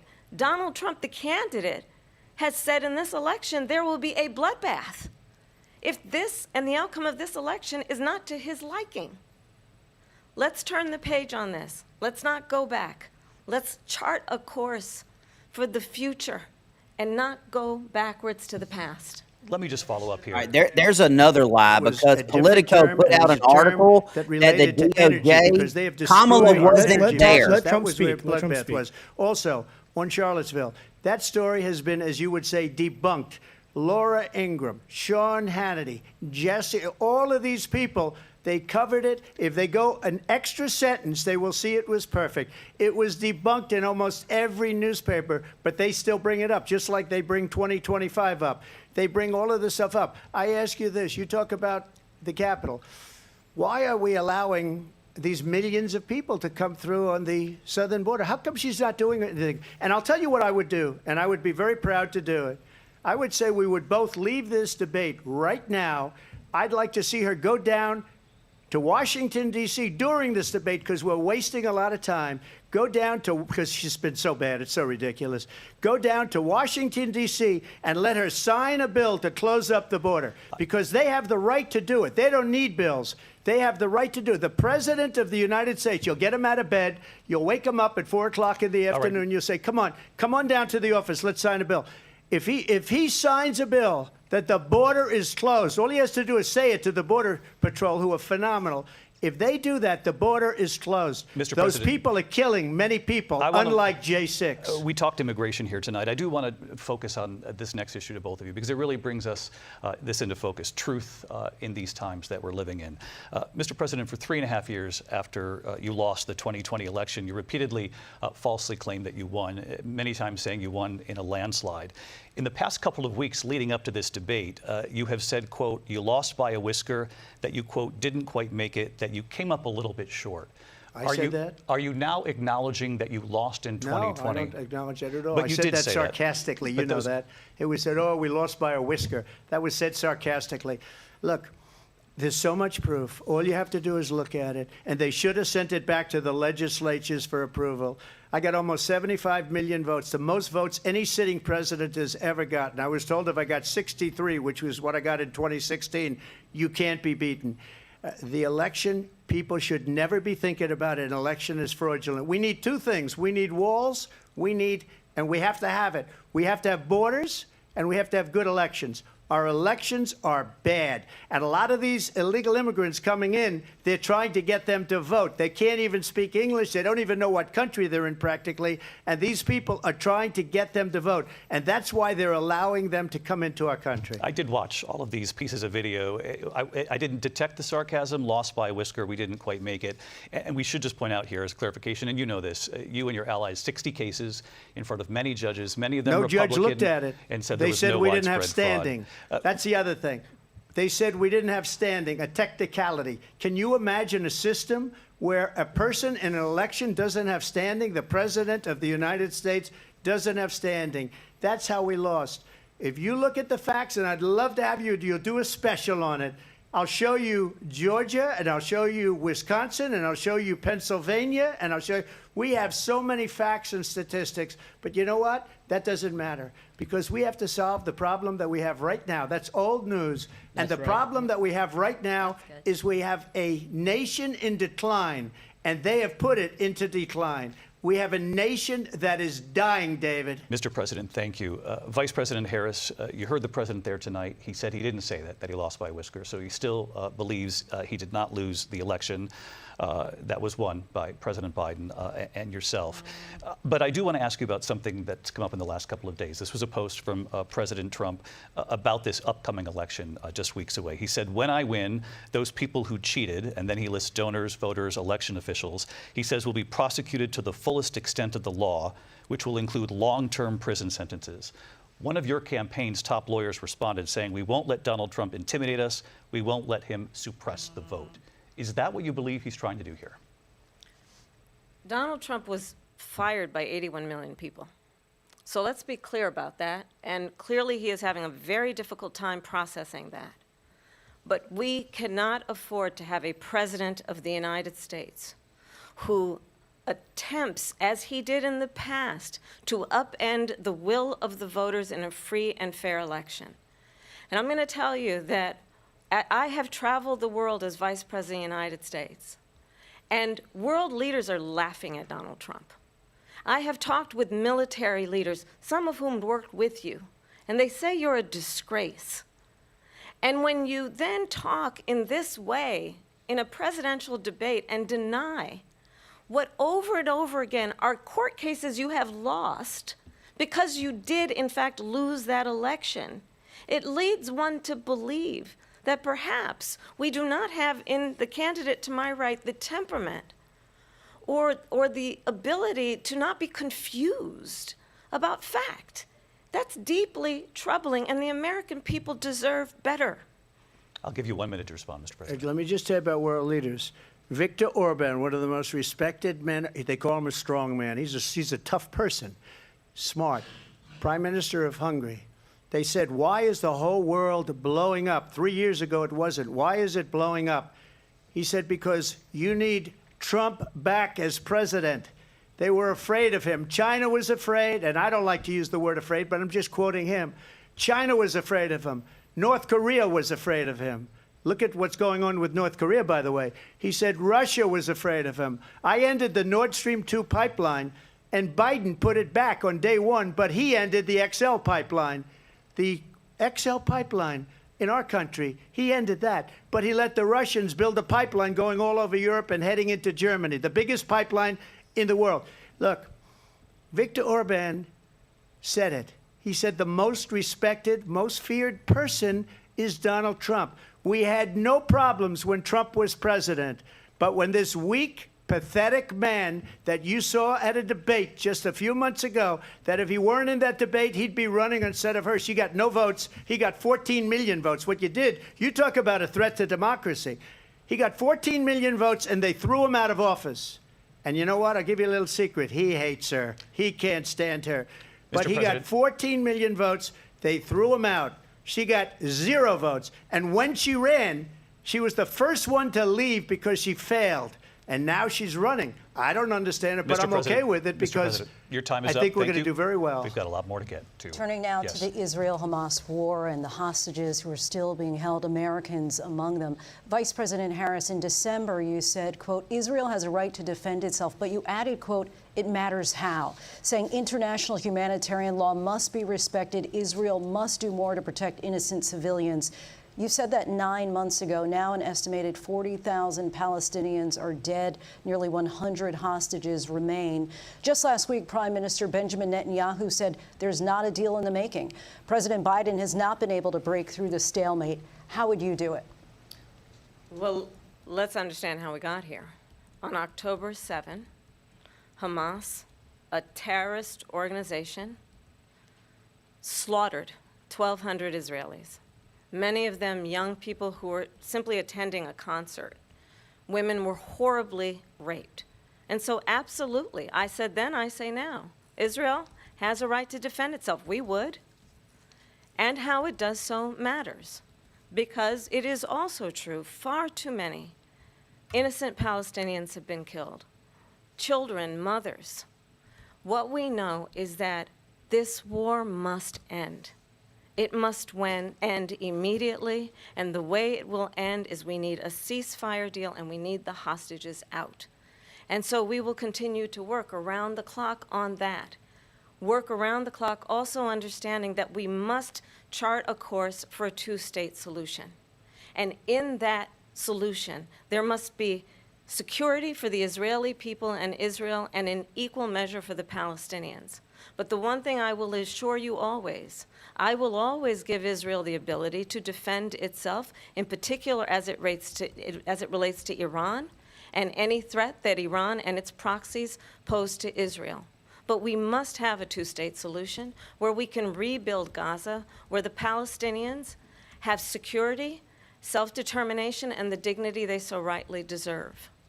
President Trump, how would you negotiate with Netanyahu and also Hamas in order to get the hostages out and prevent the killing of more innocent civilians in Gaza? If I were president, it would have never started. If I were president, Russia would have never, ever, I know Putin very well, he would have never, and there was no threat of it either, by the way, for 4 years, have gone into Ukraine and killed millions of people when you add it up, far worse than people understand what's going on over there. But when she mentions about Israel, all of a sudden, she hates Israel. She wouldn't even meet with Netanyahu when he went to Congress to make a very important speech. There you She refused go. to be there because she was at a sorority party of hers. She wanted to go to the sorority party. She hates Israel. If she's president, I believe that Israel will not exist within 2 years from now. And I've been pretty good at predictions, and I hope I'm wrong about that one. She hates Israel. At the same time, in her own way, she hates the Arab population because the whole place is going to get blown up. Arabs, Jewish people, Israel will be gone. It would have never happened. Iran was broke under Donald Trump. That's a now fact. Iran has $300 billion because they took off all the sanctions that I had. Iran had no money for Hamas or Hezbollah or any of the 28 different spheres of terror, and they are spheres of terror, horrible terror. They had no money. It was a big story, and you know it. You covered it very well, actually. They had no money for terror. They were broke. Now they're a rich nation, and now what they're doing is they're spreading that money around. Look at what's happening with the Houthis and Yemen. Look at what's going on in the Middle East. this would have never happened. I will get that settled and fast, and I'll get the war with Ukraine and Russia ended. If I'm president-elect, I'll get it done before even becoming president. Vice President Harris, he says you hate Israel. That's absolutely not true. I have my entire career and life supported Israel and the Israeli people. He knows that. He's trying to, again, divide and distract from the reality, which is it is very well known that Donald Trump is weak and wrong on national security and foreign policy. It is well known that he admires dictators, wants to be a dictator on day one, according to himself. It is well known that he said of Putin that he can do whatever the hell he wants and go into Ukraine. It is well known that he said when Russia went into Ukraine, it was brilliant. It is well known he exchanged love letters with Kim Jong-un. And it is absolutely well known that these dictators and autocrats are rooting for you to be president again because they're so clear. They can manipulate you with flattery and favors. And that is why so many military leaders who you have worked with have told me you are a disgrace.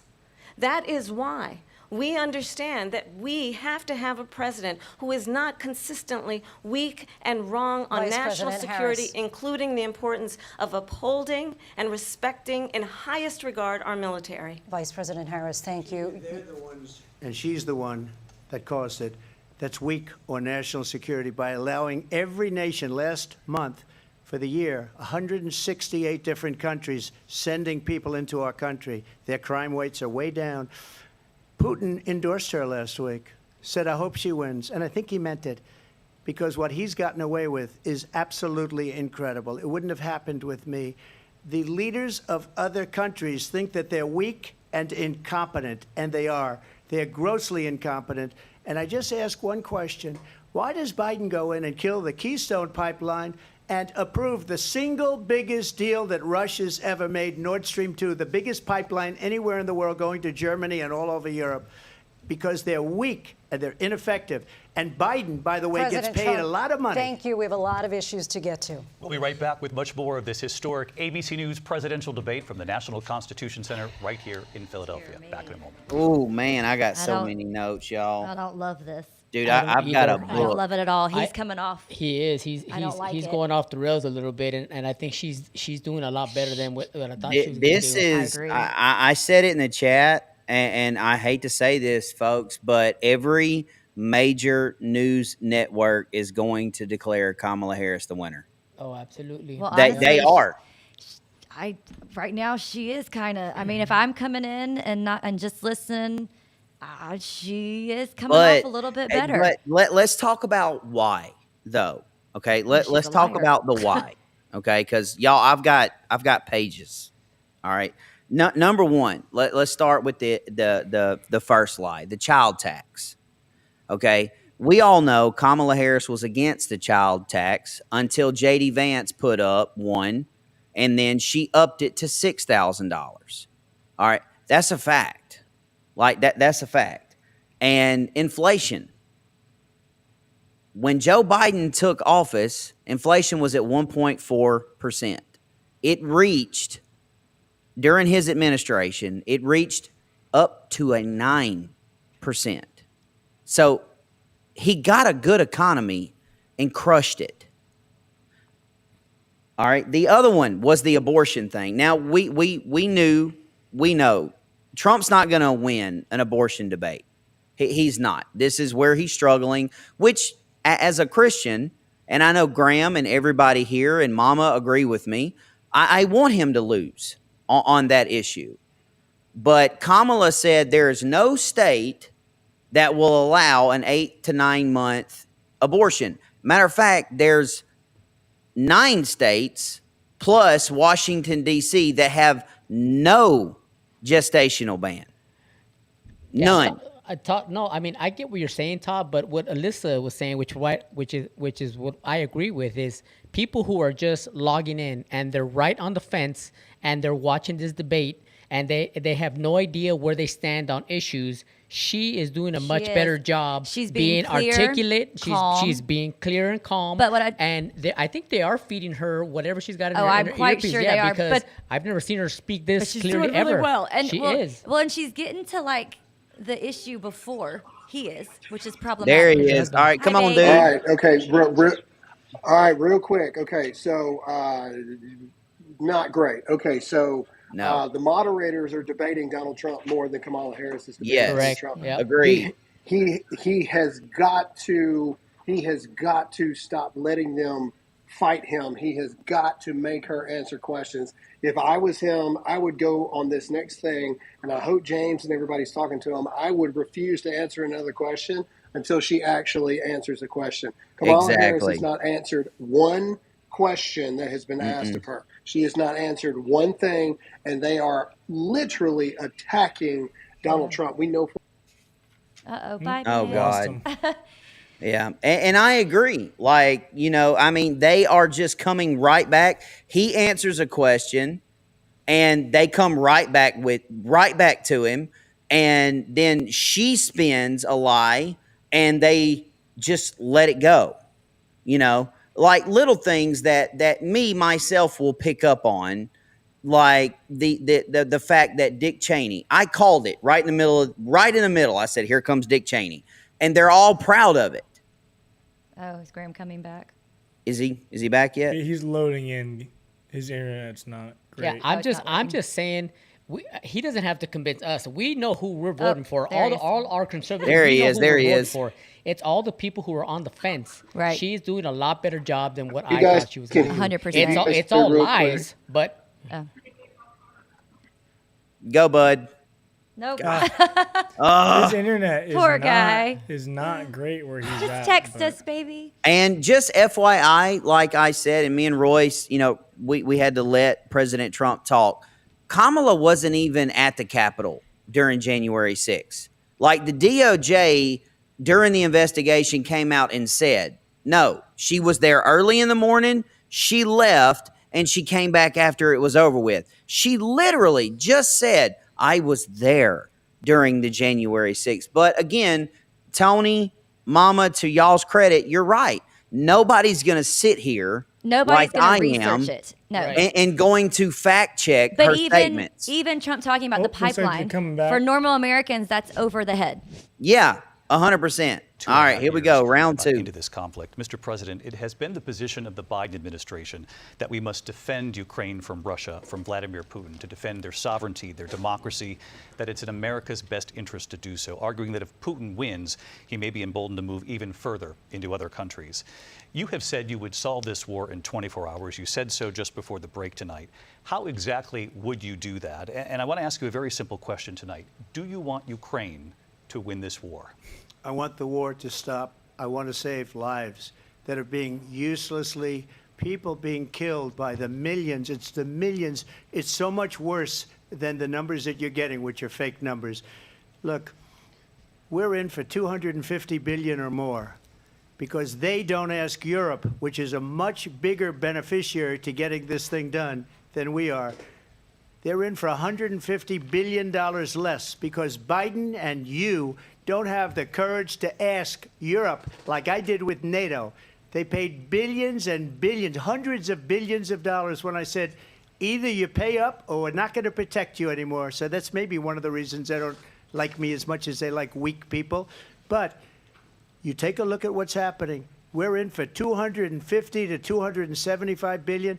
They're into 100 to 150. They should be forced to equalize. With that being said, I want to get the war settled. I know Zelensky very well, and I know Putin very well. I have a good relationship, and they respect your president, okay? They respect me. They don't respect Biden. How would you respect him? Why? For what reason? He hasn't even made a phone call in 2 years to Putin, hasn't spoken to anybody. They don't even try and get it. That is a war that's dying to be settled. I will get it settled before I even become president. If I win, when I'm president-elect, and what I'll do is I'll speak to one, I'll speak to the other, I'll get them together. That war would have never happened. And in fact, when I saw Putin after I left, unfortunately left because our country has gone to hell, But after I left, when I saw him building up soldiers, he did it after I left. I said, oh, he must be negotiating. It must be a good, strong point of negotiation. Well, it wasn't, because Biden had no idea how to talk to him. He had no idea how to stop it. And now you have millions of people dead, and it's only getting worse, and it could lead to World War III. Don't kid yourself, David. We're playing with World War III, and we have a president that we don't even know if he's... Where is our president? We don't even know if he's a president. And just to clarify they here... threw him out of a campaign like a dog. We don't even know. Is he our president? But we have a president, Mr. President, that doesn't know he's alive. Your time is up. Just to clarify in the question, do you believe it's in the U.S. best interest for Ukraine to win this war, yes or no? I think it's the U.S. best interest to get this war finished and just get it done. All right. Negotiate a deal, because we have to stop all of these human lives from being destroyed. I want to take this to Vice President Harris. I want to get your thoughts on support for Ukraine in this moment, but also, as Commander-in-Chief, if elected, how would you deal with Vladimir Putin, and would it be any different from what we're seeing from President Biden? Well, first of all, it's important to remind the former president you're not running against Joe Biden, you're running against me. I believe the reason that Donald Trump says that this war would be over within 24 hours is because he would just give it up. And that's not who we are as Americans. Let's understand what happened here. I actually met with Zelensky a few days before Russia invaded, tried through force to change territorial boundaries, to defy one of the most important international rules and norms, which is the importance of sovereignty and territorial integrity. And I met with President Zelensky. I shared with him American intelligence about how he could defend himself. Days later, I went to NATO's eastern flank, to Poland and Romania. And through the work that I and others did, we brought 50 countries together to support Ukraine in its righteous defense. And because of our support, because of the air defense, the ammunition, the artillery, the javelins, the Abrams tanks that we have provided, Ukraine stands as an independent and free country. If Donald Trump were president, Putin would be sitting in Kyiv right now. And understand what that would mean, because Putin's agenda is not just about Ukraine. Understand why the European allies and our NATO allies are so thankful that you are no longer president, and that we understand the importance of the greatest military alliance the world has ever known, which is NATO, and what we have done to preserve the ability of Zelensky and the Ukrainians to fight for their independence. Otherwise, Putin would be sitting in Kyiv with his eyes on the rest of Europe, starting with Poland. And why don't you tell the 800,000 Polish Americans right here in Pennsylvania how quickly you would give up for the sake of favor and what you think is a friendship with what is known to be a dictator who would eat you for lunch. Vice President Harris, thank you. We've heard from both of you on Ukraine tonight. Afghanistan came up in the last hour. I wanted her to respond to something you said earlier, and please, I'll give you a minute here. Putin would be sitting in Moscow, and he wouldn't have lost 300,000 men and women, but he would have been sitting in Moscow. Quiet, please. He would have been sitting in Moscow, much happier than he is right now. But eventually, you know, he's got a thing that other people don't have. He's got nuclear weapons. They don't ever talk about that. He's got nuclear weapons. Nobody ever thinks about that. And eventually, maybe he'll use them, and maybe he hasn't been that threatening, but he does have that. Something we don't even like to talk about. Nobody likes to talk about it. But just so you understand, they sent her to negotiate peace before this war started. 3 days later, he went in and he started the war because everything they said was weak and stupid. They said the wrong things. That war should have never started. She was the emissary. They sent her in to negotiate with Zelensky and Putin, and she did. And the war started 3 days later. And that's the kind of talent we have with her. She's worse than Biden. In my opinion, I think he's the worst president in the history of our country. She goes down as the worst vice president in the history of our country. But let me tell you something. She is a horrible negotiator. They sent her in to negotiate. As soon as they left, Putin did the invasion. President Trump, thank you. You did bring up something. You said she went to negotiate with Vladimir Putin. Vice President Harris, have you ever met Vladimir Putin? Can you clarify tonight? Yet again, I said it at the beginning of this debate, you're going to hear a bunch of lies coming from this fellow. And that is another one. When I went to meet with President Zelensky, I've now met with him over 5 times. The reality is it has been about standing as America always should, as a leader upholding international rules and norms, as a leader who shows strength, understanding that the alliances we have around the world are dependent on our ability to look out for our friends and not favor our enemies because you adore strongmen instead of caring about democracy. And that is very much what is at stake here. The President of the United States is commander-in-chief. And the American people have a right to rely on a president who understands the significance of America's role and responsibility in terms of ensuring that there is stability and ensuring we stand up for our principles and not sell them for the benefit of personal flattery. We've talked about Ukraine and Vladimir Putin. I do want to talk about Afghanistan. It came up in the first hour of this debate. I want to move on to Afghanistan. Stoltenberg said Trump did the most amazing thing I've ever seen. He got these countries, the 28 countries at the time, to pay up. He said, I've never seen. He's the head of NATO. He said, I've never seen. For years, we were paying almost all of NATO. We were being ripped off by European nations, both on trade and on NATO.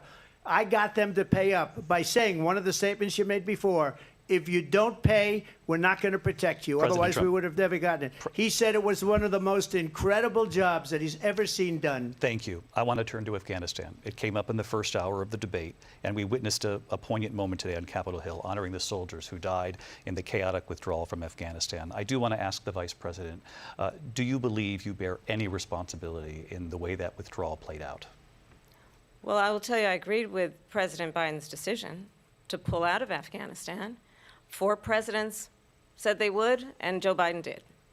And as a result, America's taxpayers are not paying the $300 million a day we were paying for that endless war. And as of today, there is not one member of the United States military who is in active duty in a combat zone in any war zone around the world, the first time this century. But let's understand how we got to where we are. Donald Trump, when he was president, negotiated one of the weakest deals you can imagine. He calls himself a deal maker. Even his national security advisor said it was a weak, terrible deal. And here's how it went down. He bypassed the Afghan government. He negotiated directly with a terrorist organization called the Taliban. The negotiation involved the Taliban getting 5,000 Taliban terrorists released. And get this, and the president at the time invited the Taliban to Camp David, a place of storied significance for us as Americans, a place where we honor the importance of American diplomacy, where we invite and receive respected world leaders. And this former president, as president, invited them to Camp David because he does not again appreciate the role and responsibility of the President of the United States to be commander-in-chief with a level of respect. And this gets back to the point of how he has consistently disparaged and demeaned members of our military, fallen soldiers, and the work that we must do to uphold the strength and the respect of the United States of America around the world. Vice President Harris, thank you. President Trump, your response to her saying that you began the negotiations Yeah, with the thank you. Taliban. So if you take a look at that period of time, the Taliban was killing our soldiers, a lot of them, with snipers. And I got involved with the Taliban because the Taliban was doing the killing. That's the fighting force within Afghanistan. They don't bother doing that because, they deal with the wrong people all the time. But I got involved. And Abdul is the head of the Taliban. He is still the head of the Taliban. And I told Abdul, don't do it anymore. You do it anymore, you're going to have problems. And he said, why do you send me a picture of my house? I said, you're going to have to figure that out, Abdul. And for 18 months, we had nobody killed. We did have an agreement negotiated by Mike Pompeo. It was a very good agreement. The reason it was good, we were getting out. We would have been out faster than them, but we wouldn't have lost the soldiers. We wouldn't have left many Americans behind, and we wouldn't have left $85 billion worth of brand new, beautiful military equipment behind. And just to finish, they blew it. The agreement said you have to do this, and they didn't do it. They didn't do it. The agreement was terminated by us because they didn't do what they were supposed to do. I want to move on. And these people did the worst withdrawal, and in my opinion, the most embarrassing moment in the history of our country. And by the way, that's why Russia attacked Ukraine, because they saw how incompetent she and her boss are. President Trump, thank you. I want to move on now to race and politics in this country. Mr. President, you recently said of Vice President Harris, quote, "I didn't know she was black until a number of years ago when she happened to turn black, and now she wants to be known as black." I want to ask a bigger picture question here tonight. Why do you believe it's appropriate to weigh in on the racial identity of your opponent? I don't, and I don't care. I don't care what she is. I don't care. You make a big deal out of something, I couldn't care less. Whatever she wants to be is okay with me.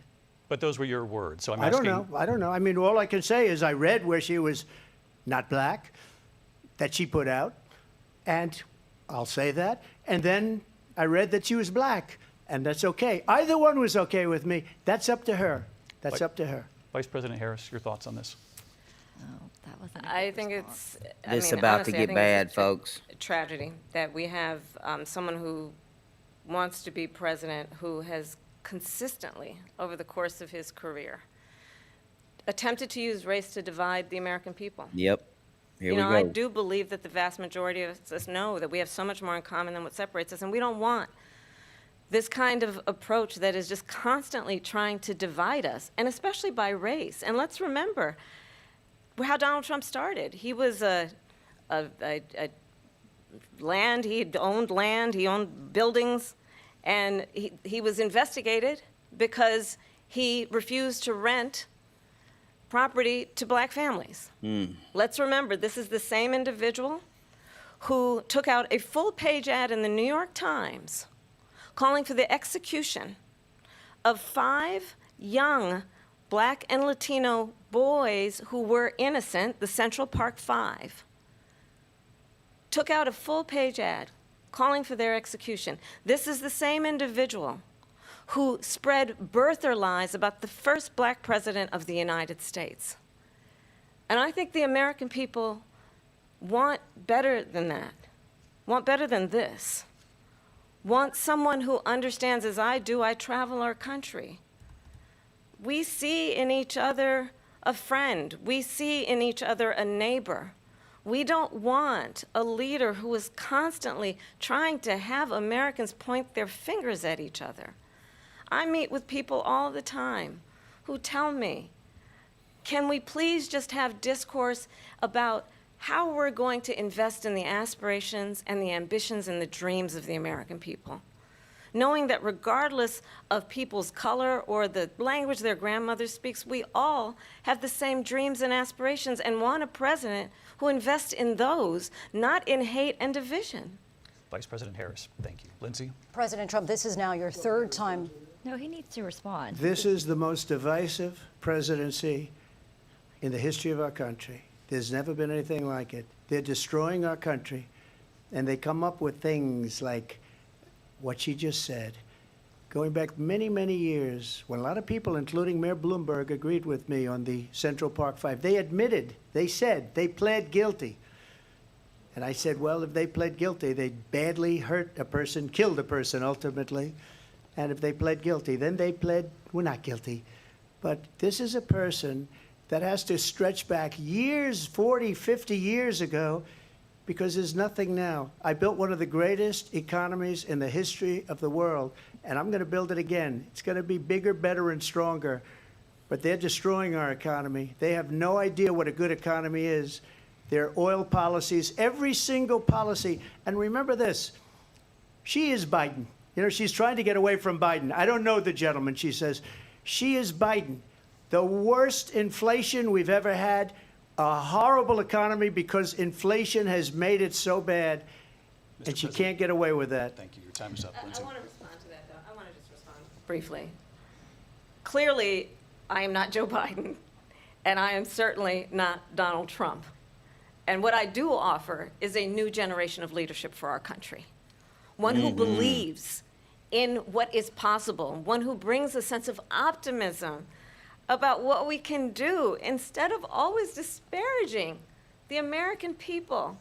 I believe in what we can do to strengthen our small businesses, which is why I have a plan. Let's talk about our plans and Please. and let's compare the plans. I agree. have a plan 100% agree. to give startup businesses $50,000 tax deduction, to pursue their ambitions, their I don't know what's innovation, going on their with Trump. ideas, their hard work. I have a plan, $6,000 for young families for the first year of your child's life to help you in that most critical stage of your child's development. I have a plan that is about allowing people to be able to pursue what has been fleeting in terms of the American dream by offering a help with down payment of $25,000 down payment assistance for first-time home buyers. That's the kind of conversation, I believe, David, that people really want tonight, as opposed to a conversation that is constantly about belittling and name-calling. Let's turn the page Vice President and move Harris, forward. thank you. Let's turn to policy. President Let's Trump, turn back we to have policy. to move on. President Trump. Let's turn to policy, She please. has a plan to defund the police. She has a plan to confiscate stop, everybody's dude. gun. President Trump, she we has do a have to plan move to on to not other allow issues. fracking in Pennsylvania or anywhere else. Okay. That's what her plan is. Until just Golly, recently. I just man. need Lindsey, to go ahead, President bro. Trump, No, the President former Trump. president has said No, I'm something sorry. twice that I need to No, respond to. I'm sorry. I We're just going need to to move on, respond Vice one President time Harris. to what he has President said Trump, this is multiple now times. your Yes. third time running for president. You have long vowed to repeal and replace the Affordable Care Act, also known as Obamacare. You have failed to accomplish that. You now say you're going to keep Obamacare, quote, unless we can do something much better. Last month, you said, quote, we're working on it. So tonight, 9 years after you first started running, do you have a plan, and can you tell us what it is? Obamacare was lousy health care, always was. It's not very good today. And what I said, that if we come up with something, and we are working on things, we're going to do it and we're going to replace it. But remember this, I inherited Obamacare because Democrats wouldn't change it. They wouldn't vote for it. They were unanimous. They wouldn't vote to change it. If they would have done that, we would have had a much better plan than Obamacare. But the Democrats came up. They wouldn't vote for it. I had a choice to make when I was president. Do I save it and make it as good as it can be, never going to be great, or do I let it rot? And I felt I had an obligation, even though politically it would have been good to just let it rot and let it go away. I decided, and I told my people, the top people, and they're very good people. I have a lot of good people in that administration. We read about the bad ones. We had some real bad ones, too, and so do they. They have really bad ones. The difference is they don't get rid of them. But let me just explain. I had a choice to make. Do I save it and make it as good as it can be, or do I let it rot? And I saved it. I did the right thing. But it's still never going to be great, and it's too expensive for people. And what we will do is we're looking at different plans. If we can come up with a plan that's going to cost our people, our population, less money and be better health care than Obamacare, then I would absolutely do it. But until then, I'd run it as good as it can be run. So just a yes or no, you still do not have a plan? I have concepts of a plan. I'm not president right now. But if we come up with something, I would only change it if we come up with something that's better and less expensive. And there are concepts and options we have to do that. And you'll be hearing about it in the not-too-distant future. Vice President Harris, in 2017, you supported Bernie Sanders' proposal to do away with private insurance and create a government-run healthcare system. 2 years later, you proposed a plan that included a private insurance option. What is your plan today? Well, first of all, I absolutely support, and over the last 4 years as vice president, private health care options. But what we need to do is maintain and grow the Affordable Care Act. But I'll get to that, Lindsay. I just need to respond to a previous point that the former president has made. I've made very clear my position on fracking. And then this business about taking everyone's guns away. Tim Walz and I are both gun owners. We're not taking anybody's guns away. So stop with the continuous lying about this stuff. As it relates to the Affordable Care You said Act, you would understand, let's take just executive look at the history to know where action. people stand. When Donald Trump was president, 60 times he tried to get rid of the Affordable Care Act. 60 times. I was a senator at the time when I will never forget the early morning hours when it was up for a vote in the United States Senate. And the late, great John McCain, who you have disparaged as being, you don't like him, you said, at the time because he got caught. He was an American hero. The late, great John McCain, I will never forget that night, walked onto the Senate floor and said, no, you don't. No, you don't. No, you don't get rid of the Affordable Care Act. You have no plan. And what the Affordable Care Act has done is eliminate the ability of insurance companies to deny people with pre-existing conditions. I don't have to tell the people watching tonight, you remember what that was like? Remember when an insurance company could deny if a child had asthma, if someone was a breast cancer survivor, if a grandparent had diabetes? And thankfully, as I've been vice president, and we over the last 4 years have strengthened the Affordable Care Act, we have allowed for the first time Medicare to negotiate drug prices on behalf of you, the American people. Donald Trump said he was going to allow Medicare to negotiate drug prices. He never did. We did. And now we have capped the cost of insulin at $35 a month. Since I've been vice president, we have capped the cost of prescription medication for seniors at $2,000 a year. And when I am president, we will do that for all people, understanding that the value I bring to this is that access to health care should be a right and not just a privilege of those who can afford it. And the plan has to be to strengthen the Affordable Care Act, not get rid of it. Vice Fastest President prologue Harris, thank in terms you. of where Donald Trump stands on that. I want to move to an issue that's important for a lot She of... made a mistake. At number one, John McCain fought Obamacare for 10 years. But it wasn't only him. It were all of the Democrats that kept it going. And you know what? We can do much better than Obamacare, much less money. But she won't improve private insurance for people, private medical insurance.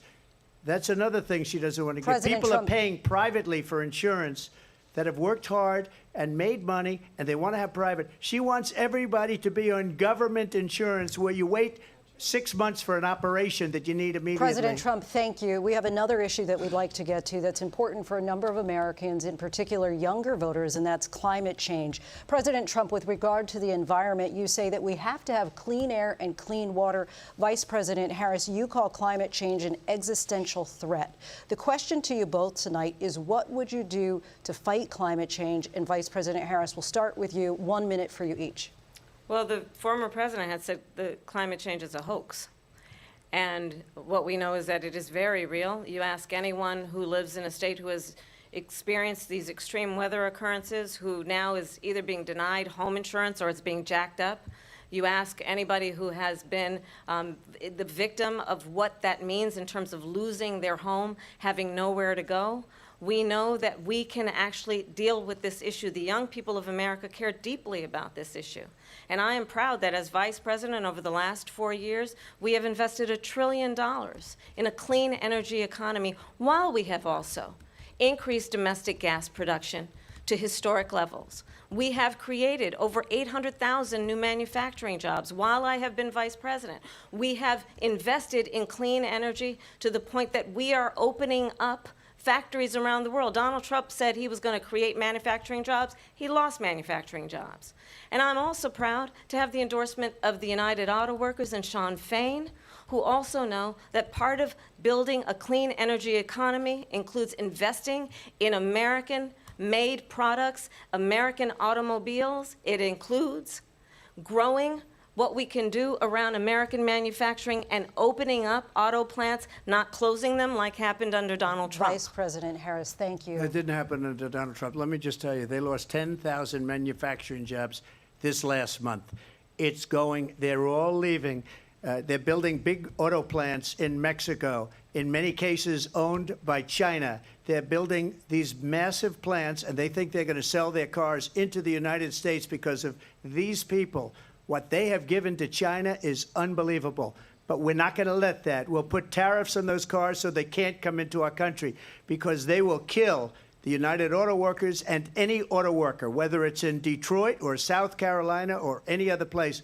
What they've done to business and manufacturing in this country is horrible.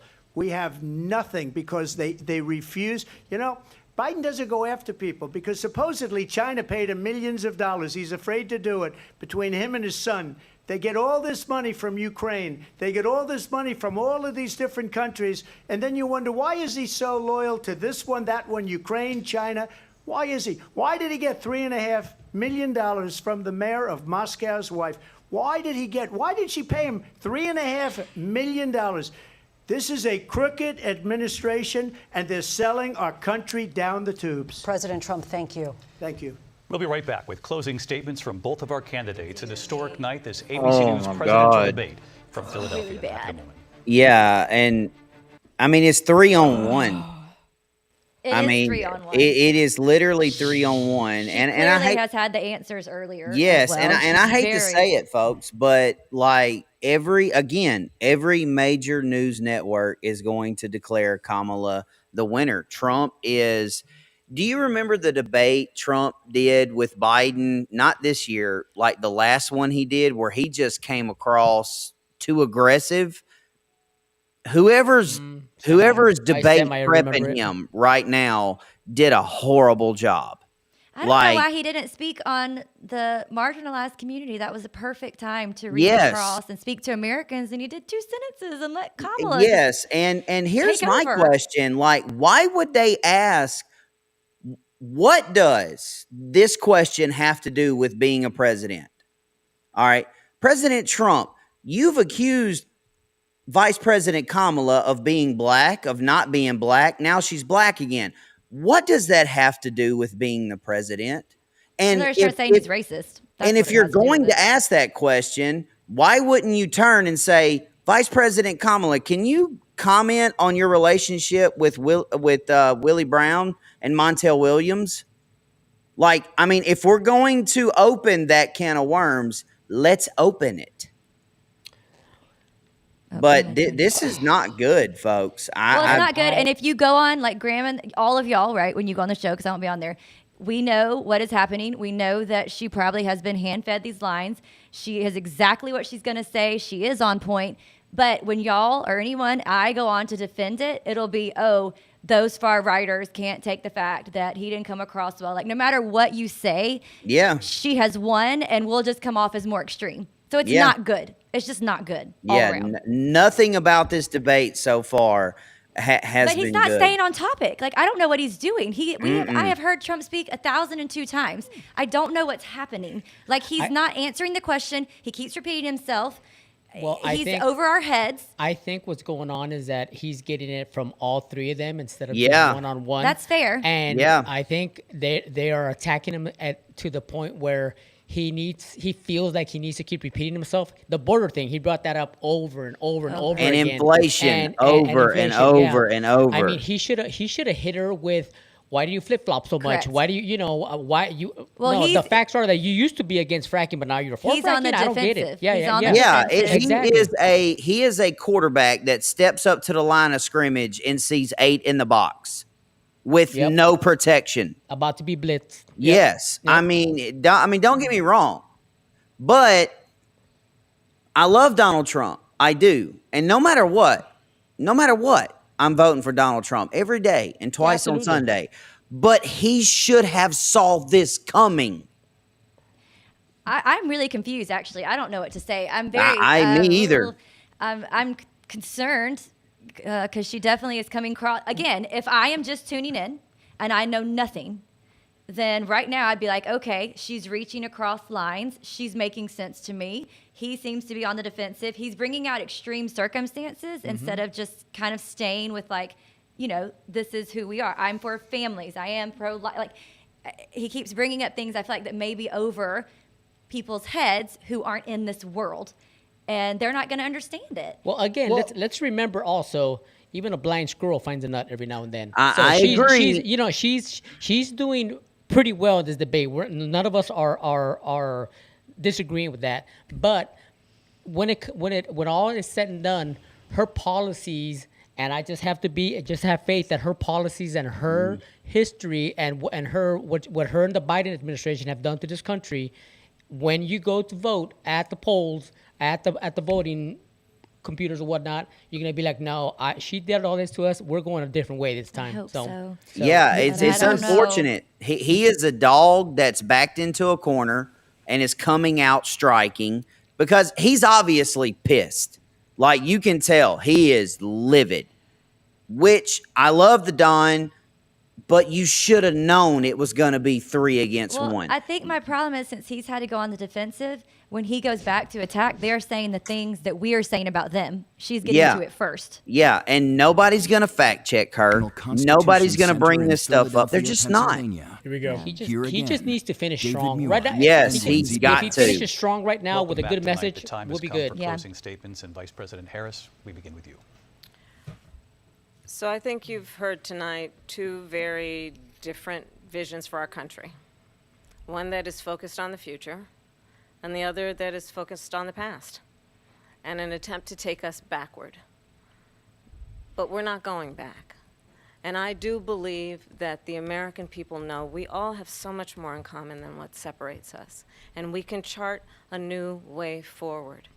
And a vision of that includes having a plan, understanding the aspirations, the dreams, the hopes, the ambition of the American people, which is why I intend to create an opportunity economy, investing in small businesses, in new families, in what we can do around protecting seniors, what we can do that is about giving hardworking folks a break and bringing down the cost of living. I believe in what we can do together that is about sustaining America's standing in the world and ensuring that we have the respect that we so rightly deserve, including respecting our military and ensuring we have the most lethal fighting force in the world. I will be a president that will protect our fundamental rights and freedoms, including the right of a woman to make decisions about her own body and not have her government tell her what to do. I'll tell you, I started my career as a prosecutor. I was a DA, I was an attorney general, a United States senator, and now vice president. I've only had one client, the people. And I'll tell you, as a prosecutor, I never asked a victim or a witness, are you a Republican or a Democrat? The only thing I ever asked them, are you okay? And that's the kind of president we need right now. Someone who cares about you and is not putting themselves first. I intend to be a president for all Americans and focus on what we can do over the next 10 and 20 years to build back up our country by investing right now in you, the American people. Vice President Harris, thank you. President Trump? So she just started by saying she's going to do this, she's going to do that, she's going to do all these wonderful things. Why hasn't she done it? She's been there for 3.5 years. They've had 3.5 years to fix the border. They've had 3.5 years to create jobs and all the things we talked about. Why hasn't she done it? She should leave right now, go down to that beautiful White House, go to the Capitol, get everyone together and do the things you want to do, but you haven't done it, and you won't do it because you believe in things that the American people don't believe in. You believe in things like we're not going to frack, we're not going to take fossil fuel, we're not going to do things that are going to make this country strong, whether you like it or not. Germany tried that, and within 1 year they were back to building normal energy plants. We're not ready for it. We can't sacrifice our country for the sake of bad vision. But I just ask one simple question. Why didn't she do it? We're a failing nation.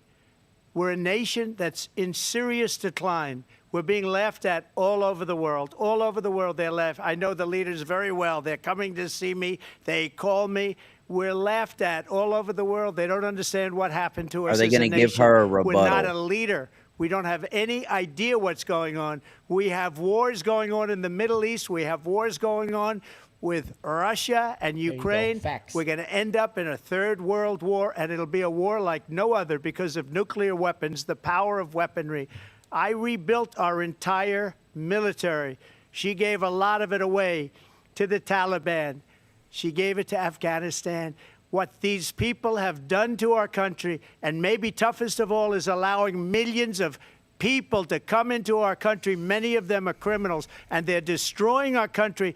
The worst president, the worst vice president in the history of our country.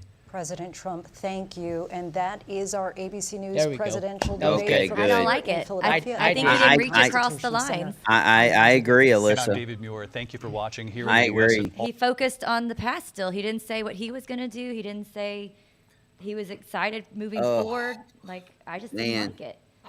I disagree. I'm sorry with both of you, but I wanted Well, him you're to off the come show. on- You're fired. Well, I You're wanted him to come on fired. and say something strong, like he literally did. That first sentence, the why didn't you do it or why don't you do it No, now? I agree with that. Yeah. I'm glad he did that. I Yeah. just feel like the entire time, he never, I feel like, reached across like he But- can do so well with Trump- love of the Trump- military. This love was of the an family. all-out attack on Donald was. Trump. 100%. He had to defend himself the whole time, which is Agreed. why I think you guys are saying that you're seeing, oh, he's not acting himself. He didn't get a chance to debate. He got a chance to try and defend the lies that they kept saying. Yeah, But let's be shocked he honest, didn't Royce. bring He up- can, when it's your But turn, though, you can again, spin it how Royce, you want to. Royce, he should have known that walking through the door. I think he did, but how else is he going to do it other than defending but You himself? just Royce, got to I let think- him go. Like at Well- some point, you got to back up and go, okay, who am I debating? Am I debating Well- you, or you? Which one?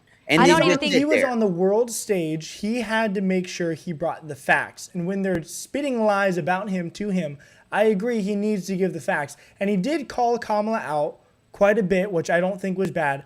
Kamala did hold herself better today. She wasn't talking about yellow buses Yeah. and the concept of time, which she the did coconut. well on. But at the end of the day, all she talked about was having a plan Graham. that seems to be Graham. non-existent. But I want to hear. He's going to Graham's say thoughts this on is it. an L, just like I do. This is an L. Yeah, so, I mean, the reason that everybody's asking that question is I think everybody, how do I want to put it? It's It's late an already. L, bro. It's an L. It was 3-on-1, and yes, allowed them to ring him into it time and time and time again. In my opinion, Trump could have won the night if he just would have said, you know what, I'm done speaking until you ask her a question. I want to point out to everybody, fact checks, they challenged Trump on at least 20 claims that he made. Factual claims, but they challenged him on at And a least 20. notebook full, They did bro. not challenge Kamala Harris one time. Yes, exactly. And then another thing is this. Kamala Harris didn't have to debate. Kamala Harris simply waited for the commentators to Right. debate him. And then my buddy Jack Posobiec, he's standing right there. He just tweeted, Donald Trump, are you a racist? And then Kamala Harris, say hey to the Dear America audience. Everybody, Jack Posobiec. Hey, what's Jack. up? The moderators asked the question, President Trump, are you a racist? And then they would ask Kamala Harris, why is President Trump a racist? There you go. Like that's Right. and that's a direct quote from Jack, and he's exactly right. That's what you witnessed. The question is this, and we'll do an in-depth debate, or we'll do an in-depth study tomorrow. There's going to be a lot of people's opinions coming out here lately. I have a poll up, whether it's good or bad, who won, who didn't. The thing we have to realize right now is what matters is not what those of us who pay attention to this stuff daily. Right. What matters is who did people believe? Now, let me remind you that Kamala Harris and her followers and her supporters still say that Donald Trump was not shot, that it was not an assassination attempt, that he staged the entire thing, that literally they are still saying those things right now. People on the other side are going to say that some of the things Donald Trump said is crazy. Like people are even like the fact check of nobody's eating animals. Yes, they are. Yes, they are. But nobody said anything. So to some people, that's going to sound like, oh my gosh, Donald Trump sounds insane. He's talking about people eating people. There was nothing tonight that I think wins over anyone for Donald Trump. And there's nothing I think tonight that really wins over anyone for Kamala Harris. If I'll say this, I'll say that it just reinforced the people that are voting for Trump are voting for Trump. I'm not 100% sure that people got enough out of Kamala Harris. The one good thing that President Trump did do, and I don't want to overtalk this too much tonight because we got to talk about it all tomorrow, is even when she seemed like the calm one, and even when she's like, it's almost like that scene from Parks and Recreation where you've got the idiot candidates there. Hey, can't we all just be nice to each other? Isn't it time that we all just stop like throwing stones at each other and can't we just talk about this? Donald Trump did do one good thing, and that was keep pointing to the fact of why haven't you done it already, and why don't you do it now? And so I will say that he did a good job on the closing remarks there. Again, he took the bait. He took the bait on several things, and he let them get to him. And that you got to call it what it is. He let them get to him there. I don't think this debate wins anyone over for Donald Trump. I don't think he loses anyone, but I also don't think it wins over anybody for Kamala Harris either that was like, oh, I'm going to vote for Trump. Well, now after seeing that, no, I'm voting for Kamala Harris. I don't. Uh-oh. Oh, there he goes. Goodbye, babe. Got him. Chopped him. Which, I mean, guys, we got a lot to talk about tomorrow. I mean, a lot. Obviously, I think there's 5 of us here that saw that debate, and I think we have 5 different opinions at this point. Absolutely. I am going to go on record right now and saying, not for us, not for folks that are definitely voting Trump, not for folks that are definitely voting Kamala. For the ones that are undecided, that was a win for Kamala. I agree. I think the ones on the line. I'm sorry. Because they're not going to research and check. And And Mama, that's why. Because people are not going to sit here like I did and fact check all the BS that came out of her mouth, like I was at the Capitol and all that stuff. But I will agree with Tony. I think there is a fine line, middle line, because I won't be on the show tomorrow. When you go to the polls, where it be in your head, I pray, why didn't you do it? You still could do it. You ain't done it. I don't disagree with Graham very often, but I have to disagree with him here. Yeah. I think there he was are... also in a room of the war room. Yeah, I know. Yeah, I think there are a lot of people who watched this debate, who watched it, who were on the fence, and they don't know anything about Trump. They don't know anything about Kamala. If you saw them two just debating, you would see that she was a lot more articulate. He got flustered. He was repeating himself, and he was, it wasn't good. Probably shouldn't have brought up the Haitians eating. It wasn't good. No. In my opinion, it wasn't good. I've never met President Trump. Graham has. Obviously, he has a personal relationship, but you've met him too, Liz. Yeah, multiple I've never met times. him. I'm still voting for him, but to me, this wasn't good for our side at all. So that's just it's upsetting. But I see in the chat statements like the people who are on the line have a brain. No, they don't. Or they wouldn't be on the line. Like at this point right now, ladies and gentlemen, I'm sorry. If you're on the fence, then you don't have a brain. Like that's where we are. And if I am the scarecrow in the Wizard of Oz, if I only had a brain, and I'm on the fence right now, that didn't go Trump's way. No. Like, I'm sorry. What do you think? What do you think, Royce? You're the youngest one of the group. How do you think that your young crowd did? How do you think they did? Is that I agree from someone who's not in politics, people my age who just don't pay attention to it. If they were watching tonight, I don't think that they're swayed to Kamala Harris because the things that they did talk about are serious. Abortion, the border, and all that stuff. And they made it very clear on both sides where they stood. Do I think that Kamala Harris held herself a little bit better than Trump? Yes, but Trump is notorious for being that way, for being a little bit more out there. And I think it's clear to all of my peers as well and anybody else that this was an all-out attack, which is why I can't agree. I can't agree that Donald Trump lost this because he defended himself. He fought. Yeah. And he was not buried under the ground. He defended himself. But so did Custer. Kamala Harris didn't have to defend anything. All she was saying the whole time was, we have a plan. We have a plan. What's the plan? She has no policy. The only thing that's popped up on her account or her website was just in the past 48 hours, and it's all about Project 2025, all about her trying to debunk what Donald Trump or someone else wrote about what Donald Trump wants to do. True or not true, they are hitting him with lies. He is defending himself, which is why I don't think that this is a loss, and I don't think that people my age or people who are on the fence will discount Donald Trump. Well, I can just pray that everybody that's your age, Royce, has the sense that you do. Well, I have a question for you four, and I don't know how many people are left in the chat because I accidentally closed it out. But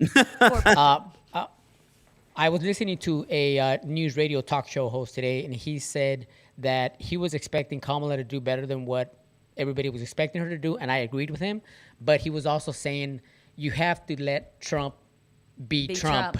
You have to, Trump doesn't listen to anybody. He does what he thinks is right, and he goes off. That's true. Now, my question to you guys is, was he too much Trump in this debate? Yes. Yes, he was. To me. Yes. To me. He came, look, I'm sorry. For me, okay, I know who the man is, okay? I know he's aggressive. He's a businessman. He's an alpha. He's a sheepdog. He's a war fighter. All he knows is hunt and win. That's all he knows, okay? And you can't tell a sheepdog not to be a sheepdog. And they knew, ABC, Kamala, the whole Kamala Harris war room knew that if they put the sheepdog in the corner, he's going to come out swinging. And they got the exact response. I'm fine with everything he did. I'm fine with the attack, or they attacked him. I'm fine with him responding to that. I think that the only thing that he missed, I feel like, was reaching across those lines. And he had the best opportunity when she brought up the African-American communities. And I don't understand why he didn't just say, that's not true. Like, let me tell you what I've done for marginalized communities. Let me tell you what I've done for the black population specifically, for the Hispanic population. I mean, he's done so much for marginalized communities. And also, she kept saying that she loved the military. I don't understand why he didn't say, I love the military. Like, let me tell you what I've done. I feel like he missed moments to really reach out to the family. Yeah, I think he missed moments to attack Tim Walz too. She loves the Yeah, military. Oh, well, then for why sure. is the guy that you chose running away from his position in the military? Look, that would have they been had a him bomb right so there. they had him so on the defense from the word go that he didn't have time for any of that. Like he didn't have time to talk about his love for the military. He didn't have time to talk about what he's done for the urban community and the hugging of Oprah Winfrey and how Whoopi Goldberg loved him, and he won awards for doing urban development. Well, you know what? That's why shows like this exist. That's why there are so many conservative influencers like where But he Graham did was bring tonight. up when you guys talking about saying stuff about the military, he did bring up going to the funeral of those 13 soldiers that got killed in Afghanistan and meeting the families and whatnot. And he put Harris on notice there, like you were there, or you did not go to their thing, did. whatnot. So I feel like it was in an attacking way though, instead of like reaching across that line again. True, but he did say But he did. So it's just One thing I liked that Kamala did though is she looked at the camera and she said, "We this, we that." Yeah. Like she really was. And you keep pointing out that he didn't reach across. You're 100% right. He just, like Graham said, reinstated the base that he has. And I think anybody with common sense that disagrees with Democrat policy will go Trump because of tonight. I think they will. Anybody who disagrees with abortion, I'm going to agree with he you did there. not look at the camera and reach out to the people and say, hey, it is better over here. This is what I want to do. Right. This is better. He didn't do that. Yeah, He no, he didn't. didn't. And he couldn't. And he couldn't. And he does do it so well. So it's just Okay, so let's tally it up. We'll get Graham's vote tomorrow. Who won the debate overall, Mama? Go ahead. Oh no, go ahead, Royce. There was no debate. My vote is this was not a debate.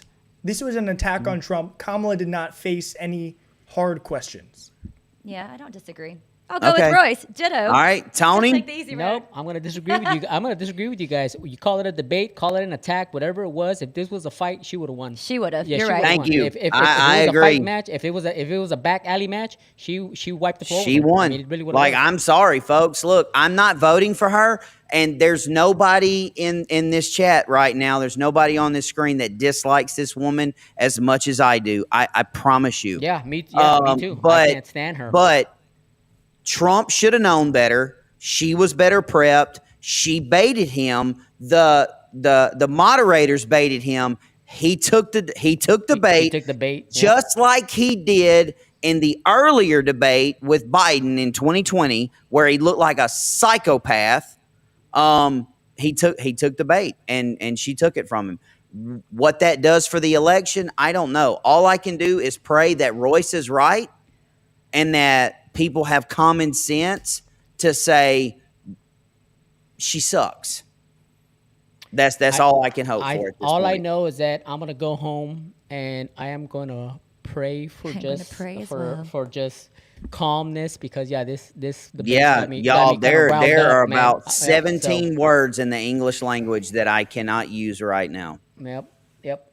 So, all right. There are a lot of people who think Trump won that one, and that's fine. You can Yeah, have that's your fine, opinions. I'm absolutely. not Yeah, upset that's with you. great. I wish he did better, but maybe it's because I do know him personally, because I know what he could have done, and it's just frustrating on my end. Yeah, And it sucks that that's the situation that we're in, that we have to rely on ABC 3 against 1. Well, and there's we no can't- way she's going to do another debate, probably. No, it's over. There will be And another, I'm there won't be a 100% vice presidential debate. That's it. That's all we're going to get. I am 100% happy with being wrong if I'm wrong. I just, in my gut, I just feel like she did better. She was more articulate. She was even though we know they were lies, she was still spewing what we thought were pretty strong words, what she was saying. I mean, and again, if I'm wrong, great. I'll be more than happy to be wrong. But Well, I mean, it's opinion, so I don't know if you can be wrong or right in well, I mean, opinion. But Yeah, and All right, to I everybody gotta in the chat that disagrees with us, me and Tony, y'all, I hope I'm wrong. Trust me, I want to be wrong.